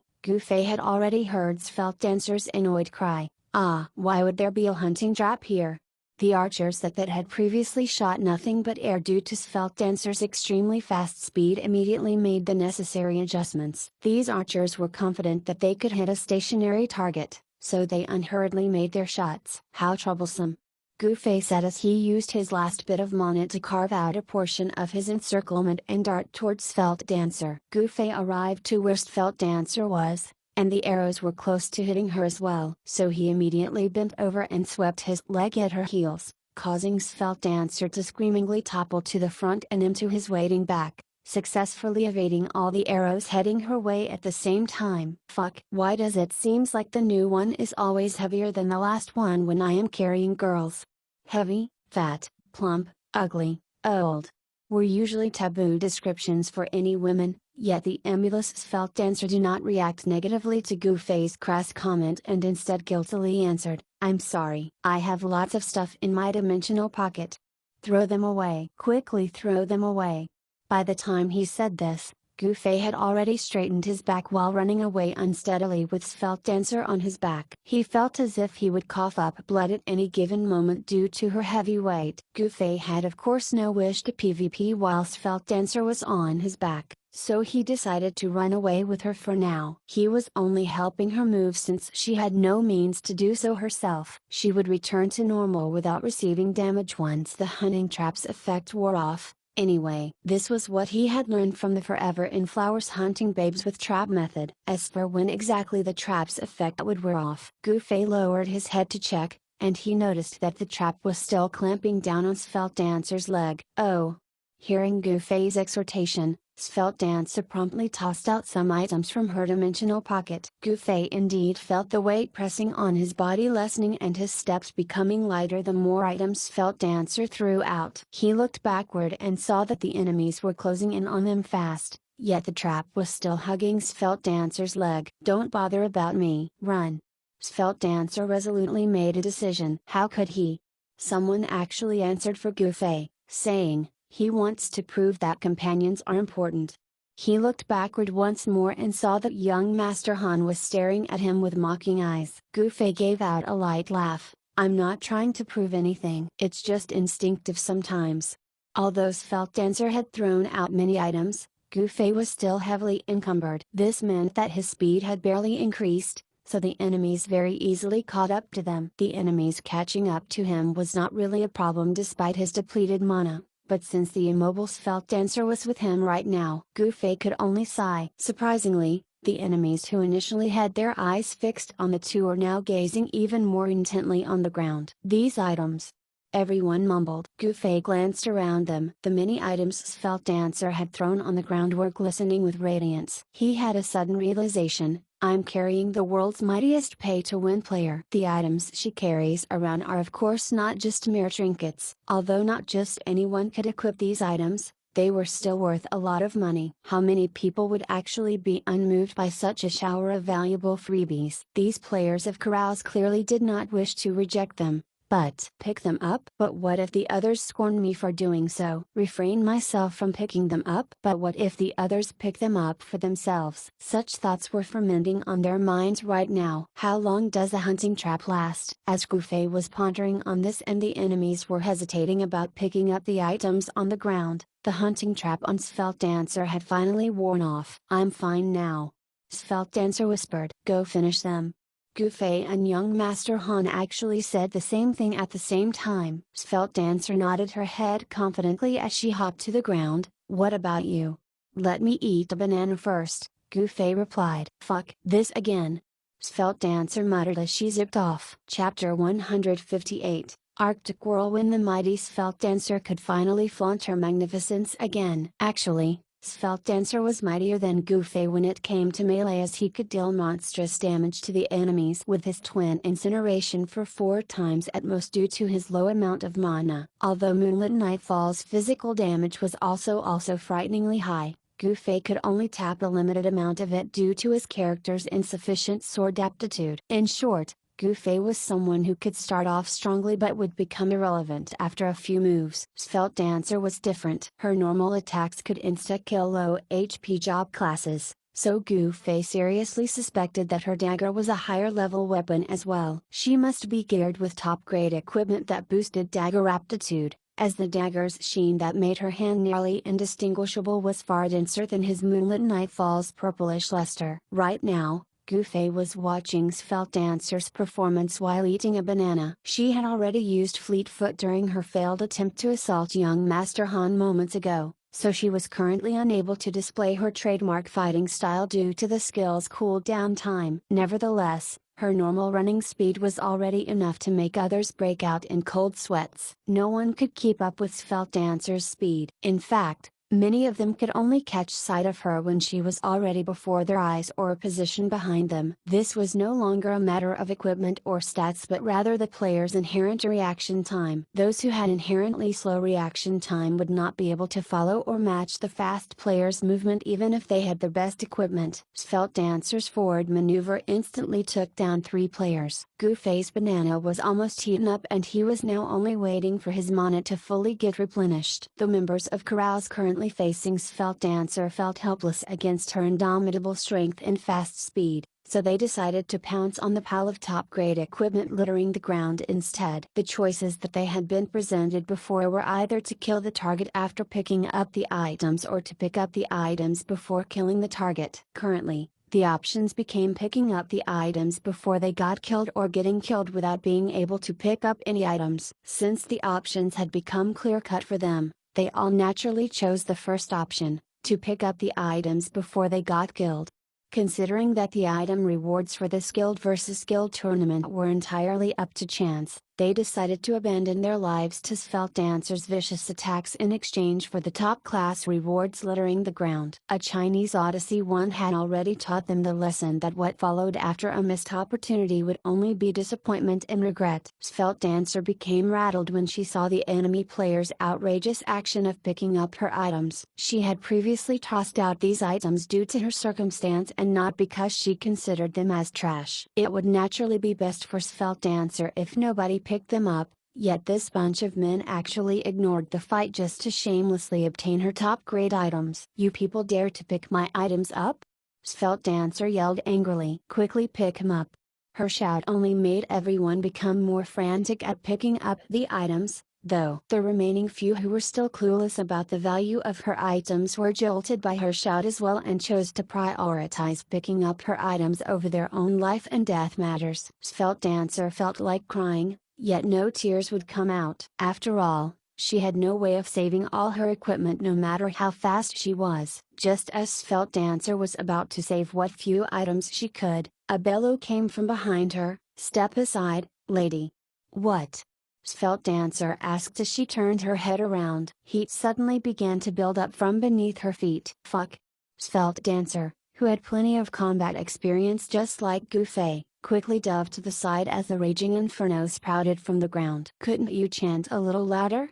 Svelte Dancer exclaimed indignantly at Gufei. Had it not been for her swift speed, that blazing tree of 1,000 inferno spell would have engulfed her alongside the others. Knowing very well how terrifying Gufei's spell damage was, Svelte Dancer was even uncertain if she could survive his attack. "If I chanted any bit louder, the opponents would hear it," Gufei muttered under his breath. Her dropped items now lay undisturbed on the ground as the players who had tried to grab them were reduced by Gufei into ashes, making her feel a lot better. "Go get rid of that guy." Gufei pointed to young Master Han who was standing in a distance. The priest young Master Han was supposed to provide steady support in this PvP, yet his knowledge of the two players' insane insta-killing capabilities had him observing the fight at a safe distance. What use was a priest when facing such monsters, anyway? "What's the rush? Let me pick up my items first."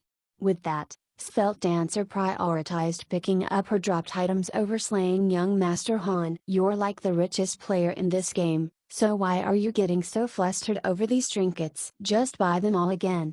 Gufei reasoned. Svelte Dancer threw him a sidelong glance. "I'm rich, not stupid. Why would I toss money away?" "If you're not stupid, why did you toss them in the first place?" "Because you told me to toss them." "You tossed these items just because I told you to do so, and you dare say that you are not stupid?" Was what Gufei said to himself. Seeing that Svelte Dancers had truly prioritized picking up her items, he could only dash toward young Master Han himself. Young Master Han had long fled the scene. Gufei wanted Svelte Dancer to chase after him not because he was lenient toward a person he knew but because he currently had no means of killing young Master Han. Gufei's mana recovery after eating his banana was not completed yet. When he casted Blazing Tree of 1,000 Inferno to help Svelte Dancer recover her items, his action depleted as well as disrupted the recovery of his mana. Even if he caught up to young Master Han, Gufei could currently only deal physical attacks that had no way of insta-killing anyone at him. Considering young Master Han's prowess as a priest, Gufei could not take him down without insta-killing him. Just as he had thought, Gufei caught up to young Master Han yet his every stab was met by the latter's heel. Young Master Han smiled brightly at Gufei. "You can't kill me like this. I'll grind your HP to 0, let's see how much mana you've got." Gufei smiled back as he continued to stab young Master Han with his sword. "I have plenty of mana," young Master Han said as he bestowed heal on himself once more. "There will be a time when that runs out," Gufei remarked as he stabbed forward once more. "My reinforcement will have arrived by then," young Master Han said matter-of-factly as he bestowed heal on himself yet again. "I better hurry, then," Gufei said nonchalantly as he thrusted his sword forward yet again. The two chatted and fought like this. Svelte Dancer ran over after she had picked up all her items and was stunned by the scene before her. "Ah, seems like my reinforcement has arrived first," Gufei said in elation. "Better watch your steps this time, beautiful." Young Master Han did not seem to fear her rival at all. Svelte Dancer asked as she continued to stand there dumbly. "What are you freezing up for? Quickly kill him off," Gufei thundered. "But you guys know each other," Svelte Dancer reasoned. With young Master Han's unforgettable visage, she easily remembered meeting him at Ray's bar. Thus, she knew very well that he and Gufei were in the same mercenary group. Gufei did not know whether to laugh or cry at her remark. "Missy, we're in a PvP match right now. Just hurry up. You sure are a vicious one." Svelte Dancer sharply exhaled as she rushed forward. Just as she was about to reach young Master Han, a sudden whirlwind rose from the ground and spun toward her. The usually fearless Svelte Dancer had a rapid change of expression as she dodged backward. The whirlwind seemed to have eyes of its own as it chased after her. Although the whirlwind's speed did not match Svelte Dancer's, she still could not easily make her way around it to reach young Master Han. Gu Fei gawked as young Master Han smilingly explained to him, "You haven't seen this before, right? That's the Water Mage's level 40 skill, Arctic Whirlwind. It is the ultimate headache for players like her that depend on speed. Besides dealing damage to whomever caught inside the whirlwind, it has the additional effect of reducing a character's speed, weakening the source of strength for someone like her." Young Master Han looked at a certain distance as he talked. Gu Fei followed his gaze and saw a blue-robed mage wielding a liquid blue magic stave to and fro like a cheerleader. "That's Brave Surge," young Master Han introduced to Gu Fei, adding, "He's our guild leader. Currently ranked 9th on the mage leaderboard. He chose to be a water mage for his level 40 job class advancement." "Your guild leader?" Gu Fei muttered, immediately abandoning young Master Han for Brave Surge. Capturing the ringleader to defeat the bandits. Even if eliminating the guild leader did not have the effect of beheading the hider's head, it would at least raise his and Amethyst Rebirth's morale. Although boosting the morale would not increase his fighting prowess, it would still make him feel good about himself. He could even boast to others that, taking the head of the guild leader of 700 men is as easy as taking an item out of my dimensional pocket. Fighting with Brave Surge also meant that he would no longer have to badger Svelte Dancer and could let her finally deal with young Master Han, killing two birds with one stone. Gu Fei thought of all these as he dashed toward his target. Seeing Gu Fei's speed, Brave Surge dared not underestimate him and promptly pointed his magic staff to Gu Fei as he finished an incantation. Gu Fei could feel heat building up from beneath his feet. He was well aware that Carouse's guild leader had just casted a blazing tree of 1,000 inferno spell. Time was needed from the end of the incantation until the activation of the spell, the area that Gu Fei's spells were lacking. Just as he hurried to escape blazing tree of 1,000 infernos AO, he noticed Brave Surge chanting words with a wave of his magic stave again. Gu Fei's mind quickly raced. Halting his forward sprint, he retreated from where he had intended to go. With a deafening boom, the area Gu Fei had planned to head just then was set aglow by blazing tree of 1,000 inferno sprouting from beneath the earth and descending wheel of flames rolling down the sky. That was close, Gu Fei thought to himself. Casting the descending wheel of flames spell fortunately required the spellcaster to verbally chant the incantation, allowing him to realize what was about to happen. Had he continued his forward sprint, he might have been able to dodge the raging inferno, but he would have surely run straight into the flame wheel. Brave Surge had taken into account Gu Fei's movement speed and placed these two spells accordingly. Fortunately, Gu Fei had reacted in time. "Bravo!" Not even falling for this move, young Master Han applauded from behind him. With Svelte Dancer no longer being held back by Arctic Whirlwind, she got right up to young Master Han's side and stabbed him with her dagger. "You two. It's dangerous to be near me," young Master Han smilingly warned. The two were momentarily stunned by his warning. They then felt the ground beneath them heating up as flashes appeared above their heads. Who knew how many mages had chanted descending wheel of flames and blazing tree of 1,000 inferno to fill the space where Gu Fei, Svelte Dancer, and young Master Han stood on, as well as blot out the very sky above the trio's heads. "There's no way that you two can escape this no matter how fast you are." Young Master Han showed them a slight smile, saying, "My tactics will even sacrifice myself when the need calls for it."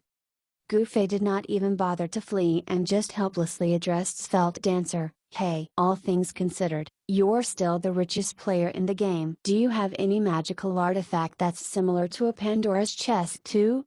Chapter Notes 1. A Chinese Odyssey, a movie based on Journey to the West with a modern twist. It was directed by Jeffrey Lau and starred Stephen Chow. Worth the watch if you're cool with slapstick comedy with adage and parables. 2. Pandora's Chest. Here refers to an important item in the movie mentioned above. Gu Fei wrongly called it Pandora's Chest instead of Pandora's Box. Chapter 159, The remaining 5 Pandora's Chest? Don't you mean Pandora's Box 1?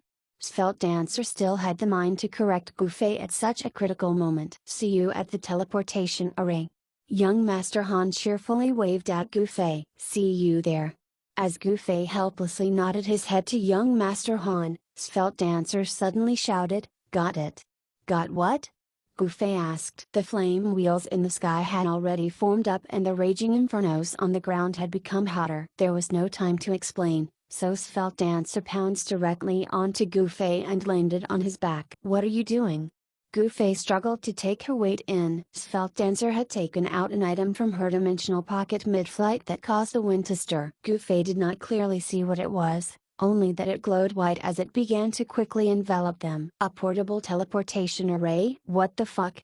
Young Master Han was indeed an experienced gamer as he was able to recognize the item for what it was with a glance. A teleportation array did not differentiate between its users and would affect all who entered its boundary. With Gufei and Svelte Dancer now inside the teleportation array, young Master Han would naturally have to suffer the spell bombardment alone. He could of course not accept such a development and immediately darted over, trying to enter the teleportation array as well. "Oh, you don't have to be so polite. There is really no need to send us off," Gufei smilingly said as he lifted his leg and kicked young Master Han away. Young Master Han was truly no match for Gufei when it came to hand-to-hand combat, so he was unable to dodge the latter's kick and was forcibly sent backpedaling for quite a few steps. Regaining his balance and looking over, young Master Han saw Gufei waving him off as the latter's figure became a blur. What a vicious move! Truly a cruel man.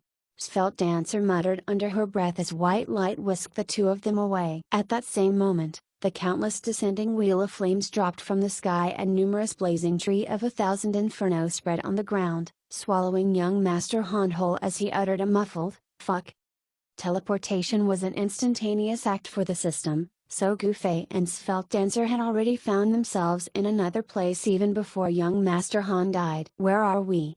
Gufei asked as he took in the surrounding flora and fauna. "We are still somewhere in the PvP arena. This teleportation scroll doesn't have a fixed pair of coordinates set on it, so it randomly teleports players when used," Svelte Dancer replied. "Teleportation scroll?" Gufei mumbled. When he showed the members of Young Master's Elite his Windchaser's emblem, they were very surprised to find out that Parallel World had items for teleportation. And yet, Svelte Dancer here already had a teleportation scroll on her. Pay-to-win players were indeed a different breed altogether. Svelte Dancer saw their coordinates and exclaimed, "Ah, we're quite far from where we were." "There's no hurry," Gufei laughed. He pulled out his friends list and sent young Master Han a message. "You dead?" Young Master Han was a skilled priest, so he might have been able to grasp the timing between the spells and timely bestow heal on himself to survive the bombardment. However, today was apparently not young Master Han's lucky day. His guildmates' perfect coordination of their attacks left him no chance to save himself and he was instantly teleported to the plaza outside the main hall of guilds. Grinding his teeth, young Master Han spat, "This is why I hate pay-to-win players the most. They always have something weird that can destroy tactics." "MHM, I'll help you." Stare at her with contempt, Gufei replied, not bothering with young Master Han any longer as he learned from the system messages the terrible situation of Amethyst Rebirth. While Gufei and Svelte Dancer had been dealing with young Master Han and the lot, the rest of the ladies had also been clashing with the enemy forces. The system messages that Gufei had just seen were announcing the deaths of the players from both sides. By the time Gufei looked at these system announcements, Amethyst Rebirth had been left with 7 players while Carouse had only lost 29 members if Svelte Dancer and Gufei's kills were included as well. That was not even 5% of the members Carouse had in this match. The time it took Gufei to glance through these messages, Amethyst Rebirth had lost yet another 2 members, leaving them with only 5 players in the PvP arena. Since they were on the same team, he could see these survivors' names. Besides Gufei and Svelte Dancer, the remaining 3 players on Amethyst Rebirth's side were July, Lai, and Willow. Miles, Willow, where are you guys?" July asked on the guild channel. It seemed that Lai was with July since she did not mention her. "Miles and I used a teleportation scroll to escape the enemy's bombardment," Svelte Dancer answered. "I'm at the nearby woodland. No one has found me yet," Willow answered. "Lai and I managed to escape the encirclement under Luo's protection, July sighed. It's a pity sis Luo did not manage to escape. Lai sounded hurt. So what do we do now? Willow asked. Luo just messaged us to ask for your guidance, Miles. Something about you having the experience to deal with the current situation? July asked this in a suspicious tone. Only Luo and Willow in Amethyst Rebirth knew that Gufei was a member of Young Master's elite. Although Svelte Dancer had barged into their mercenary group meeting, she still did not know that they were the Young Master's elite. Luo was naturally referring to Gufei's experience participating in the PvP match between Young Master's elite and Cloud Herder, fighting many with few. I do have a bit of experience in that. Gufei nodded his head. I see. So what do you suggest we do? July asked. Let me think for a bit. Gufei replied as he sent Young Master Han a message. Hey, we are now left with 5 members. Is there any method for us to defeat your guild? Gufei looked to him, the online gaming strategist, for external aid. The answer Young Master Han provided was, Scram. Come on, don't be like that, man. I've already heavily chastised Svelte Dancer for her shameless actions, Gufei cajoled. To be honest, beating over 600 players with just 5 players is indeed a challenge, Young Master Han admitted. That's right. Gufei thought that Young Master Han's interest had been piqued, so he quickly agreed with his observation. I sure wanna give it a try. Try it. I'll listen to your commands. Gufei was glad that he was interested. But there's just no way. Why? Gufei could not understand his next words. Because I've already helped Carouse set up the best method to deal with you 5. Since the methods I come up with are usually perfect, I can't even find a loophole to exploit myself. Sigh. I truly can't help you at all. Young Master Han sent him this message. I really wanna beat you up right now. Gufei gritted his teeth angrily. That will have to wait till you get out, or you can just head somewhere with many Carouse's men and kill yourself. That's also pretty fast. Shall I help to get their coordinates for you? Just you wait. Gufei indignantly roared. He, was Young Master Han's next reply. Coward. Gufei sent someone else a message. Don't call me that. Call me Coward's Savior. Coward Savior admonished. Are you busy right now? Do you know where Ray's bar is? If not, just ask around and you will know how to get there. When you reach there, go to the second curtain door in the back rooms and you should see a guy that looks like a woman. Go beat him up for me, Gufei instructed. What for? I'm giving you a chance to experience actual combat. Don't kill him and just give him a good thrashing using Kung Fu. Remember to cover your face. Cover my face? Why? Don't ask too many questions. I'll tell you about it later. Quickly get this done. Got it. Coward Savior went out to execute his order. Gufei closed the conversation window with a relieved sigh and turned around to find Svelte Dancer staring at him. What? What are you doing? Everyone's waiting for you to explain your strategy on the channel. Svelte Dancer replied. I can't think of any. Gufei said on the guild channel. A deviant helped them set up a strategy to specifically deal with us. Winning this guild match will be very difficult for us. Although Young Master Han was unlikable in many ways, Gufei actually looked highly upon his ability to come up with brilliant battle strategies. Had it not been for Svelte Dancer's item earlier, they would have been taken down by Young Master Han's previous stratagem. What strategy? July asked. I don't know yet, Gufei replied. So how do you know that it's very difficult? Lila asked. Because that strategist is a really depraved person. Naturally, the plans he comes up with are equally twisted, Gufei patiently explained. Who is this he? The lady's gossiping nature was aroused. He's a deviant, was Gufei's only answer. Calling Young Master Han a deviant was one thing, revealing his identity to the ladies was another thing. Gufei did not intend to slander Young Master Han's reputation. TSK. All the ladies replied this, evidently feeling dissatisfied with his answer. Svelte Dancer even harumphed directly at Gufei to show him her dissatisfaction. Whatever the case might be, we are now behind with a score of 29 against 46. If we want to win, we should at least catch up in terms of kill points, right? Willow was indeed a fan of Brother Assist. Her keen sense toward data came into play at this crucial moment. That's right. Svelte Dancer agreed, saying, hide yourself well, girls. Leave this matter to me and Miles. Svelte Dancer's suggestion was normal. Despite July, Willow, And Lily's levels being high in Amethyst Rebirth, they were still subpar compared to Carouse's players. "Let's go," Svelte Dancer declared to Gufei. "Don't be so hasty," Gufei said to her. "What now?" "Wait till I finish eating my banana." "Why do you have to eat this soon?" "You're always eating a banana during the key moments." "How annoying."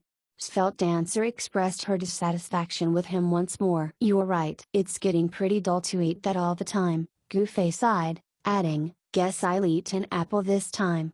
Svelte Dancer was left speechless by his answer that showed his misinterpretation of her complaint. Chapter notes: 1. Pandora's box, in this case, refers to that device used as a time portal in the movie mentioned in the previous chapter. Clearly, it is not related to the actual Pandora's box. Chapter 160, a twisted stratagem. Gufei finished an apple to recover his mana fully before joining Svelte Dancer on the mission to make their comeback from a score of 29 against 46. There were currently 676 players of Carouse in this PvP arena. None of them was weak by any standard and was handpicked from the many great players that had offered their services to the guild. Gufei and Svelte Dancer's expressions were somber, and their footsteps were heavy. To face against 676 players with just the two of them. They were both experts, so it was a given that they possessed at least a basic level of judgment to choose the right course of action. If they were able to clash head-on with these 676 players of equal expertise and still be evenly matched,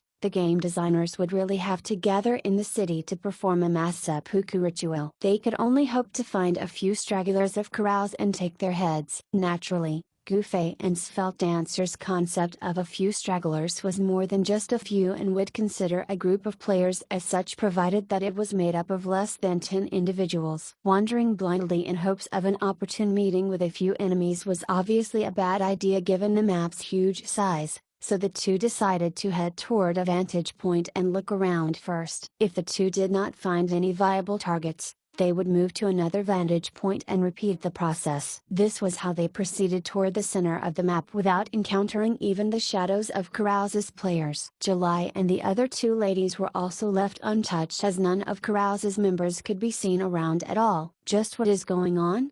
Svelte Dancer asked Gufei as they climbed up the fourth mountain since they had started their search. "Could they be hiding from us despite having numerical superiority?" "The side that holds numerical superiority is hiding from the side that lacks the numbers?" Gufei mulled over this idea as he vaguely thought of something. That was when Svelte Dancer, who had reached the summit, first yelled out, "Hurry up and take a look at this."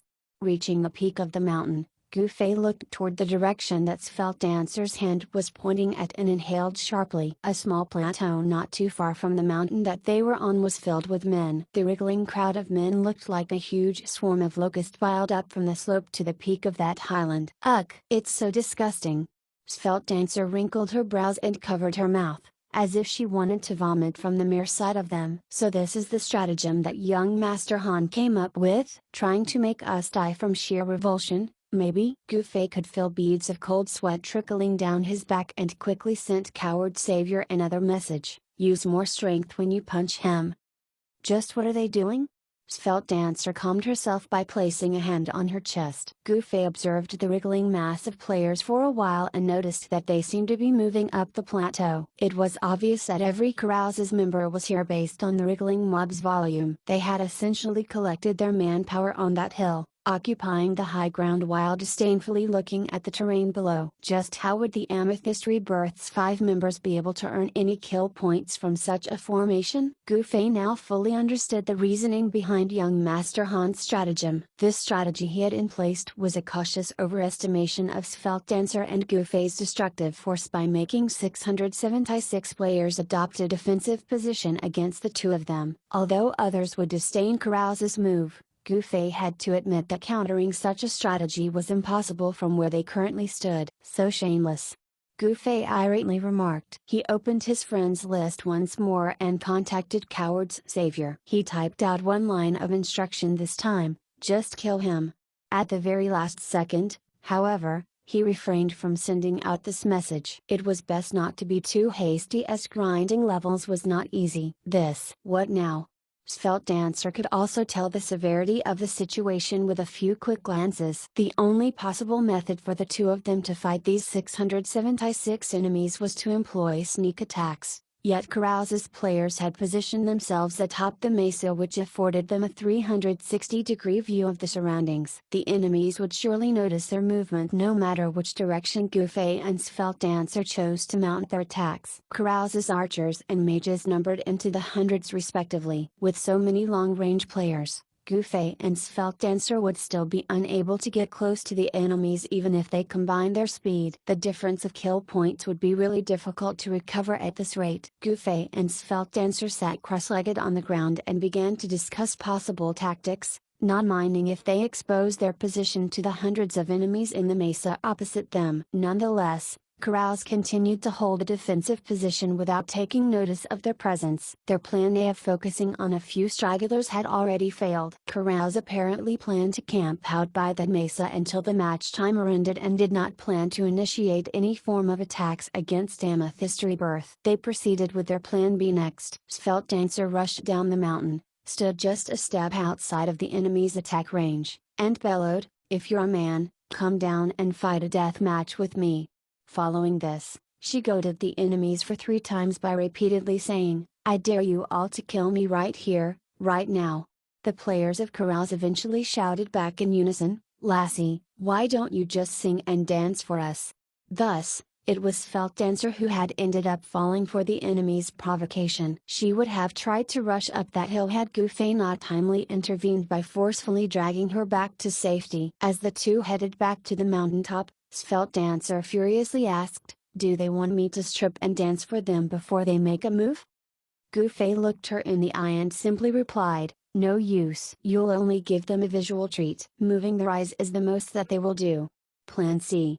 Gouffet and Svelte Dancer silently stayed on the mountain, as did the 676 men by the plateau. Quite some time later, 2 pretty female fighters and 1 skinny female thief arrived from the East Mound and unhesitatingly walked around the foot of the plateau. Atop the mesa, Carouse's 676 players silently looked on at the 3 ladies. Completing their trip around the mesa, the 3 ladies then waved at them, "Friends atop this plateau, how are you doing?"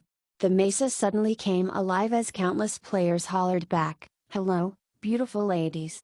Despite their enthusiastic response, the players' formation did not change a bit. Having gingerly walked their way around the mesa, the 3 ladies sighed as they headed toward the mountain where their 2 guildmates were situated. Gouffet and Svelte Dancer shook their heads. Carouse truly intended to stick to their shameless plan until the very end, even letting July, Willow, and Lili, whom they could easily crush, walk by. The opponents were indeed very composed. The 5 sat on that mountain with varying degrees of glumness. "Forget it. Let's just consider ourselves lucky for even reaching this stage of the guild versus guild tournament." July consoled her fellow guildmates with this. As the guild leader, she had a very clear idea about their strength, and their win over the Forever in Flowers guild was already puzzling enough. The whole scene inside that forest before had left many of the ladies in dangerous predicaments, yet their opponents merely let them off. They could chalk it up to the opponent's carelessness as well as their luck once or twice,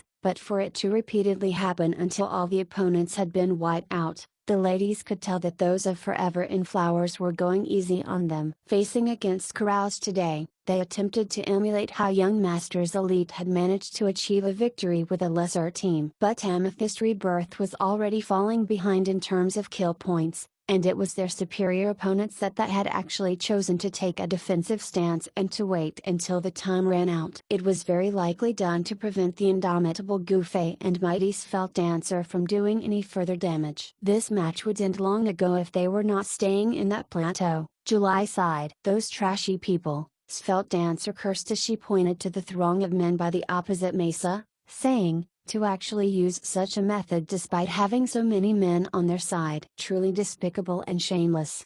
Gouffet did not follow suit and curse at their opponents. Instead, he chose to ask Willow what she had observed when they made the trip around the foot of the mesa. "Besides the outer layer being made up of archers, the majority of the combatants there are mages," Willow reported, elaborating, "They seem capable of engaging in long-range fight in that 360-degree area. From the number of mages, they should be able to unleash a spell bombardment of up to a radius of 30 meters. As for the archers, I reckon they have an additional range of 30 meters from that spell bombardment area, but only if they are using basic attacks. Depending on the skills used, snipe will let them reach further while homing projectile will only let them fire off arrows at a closer range.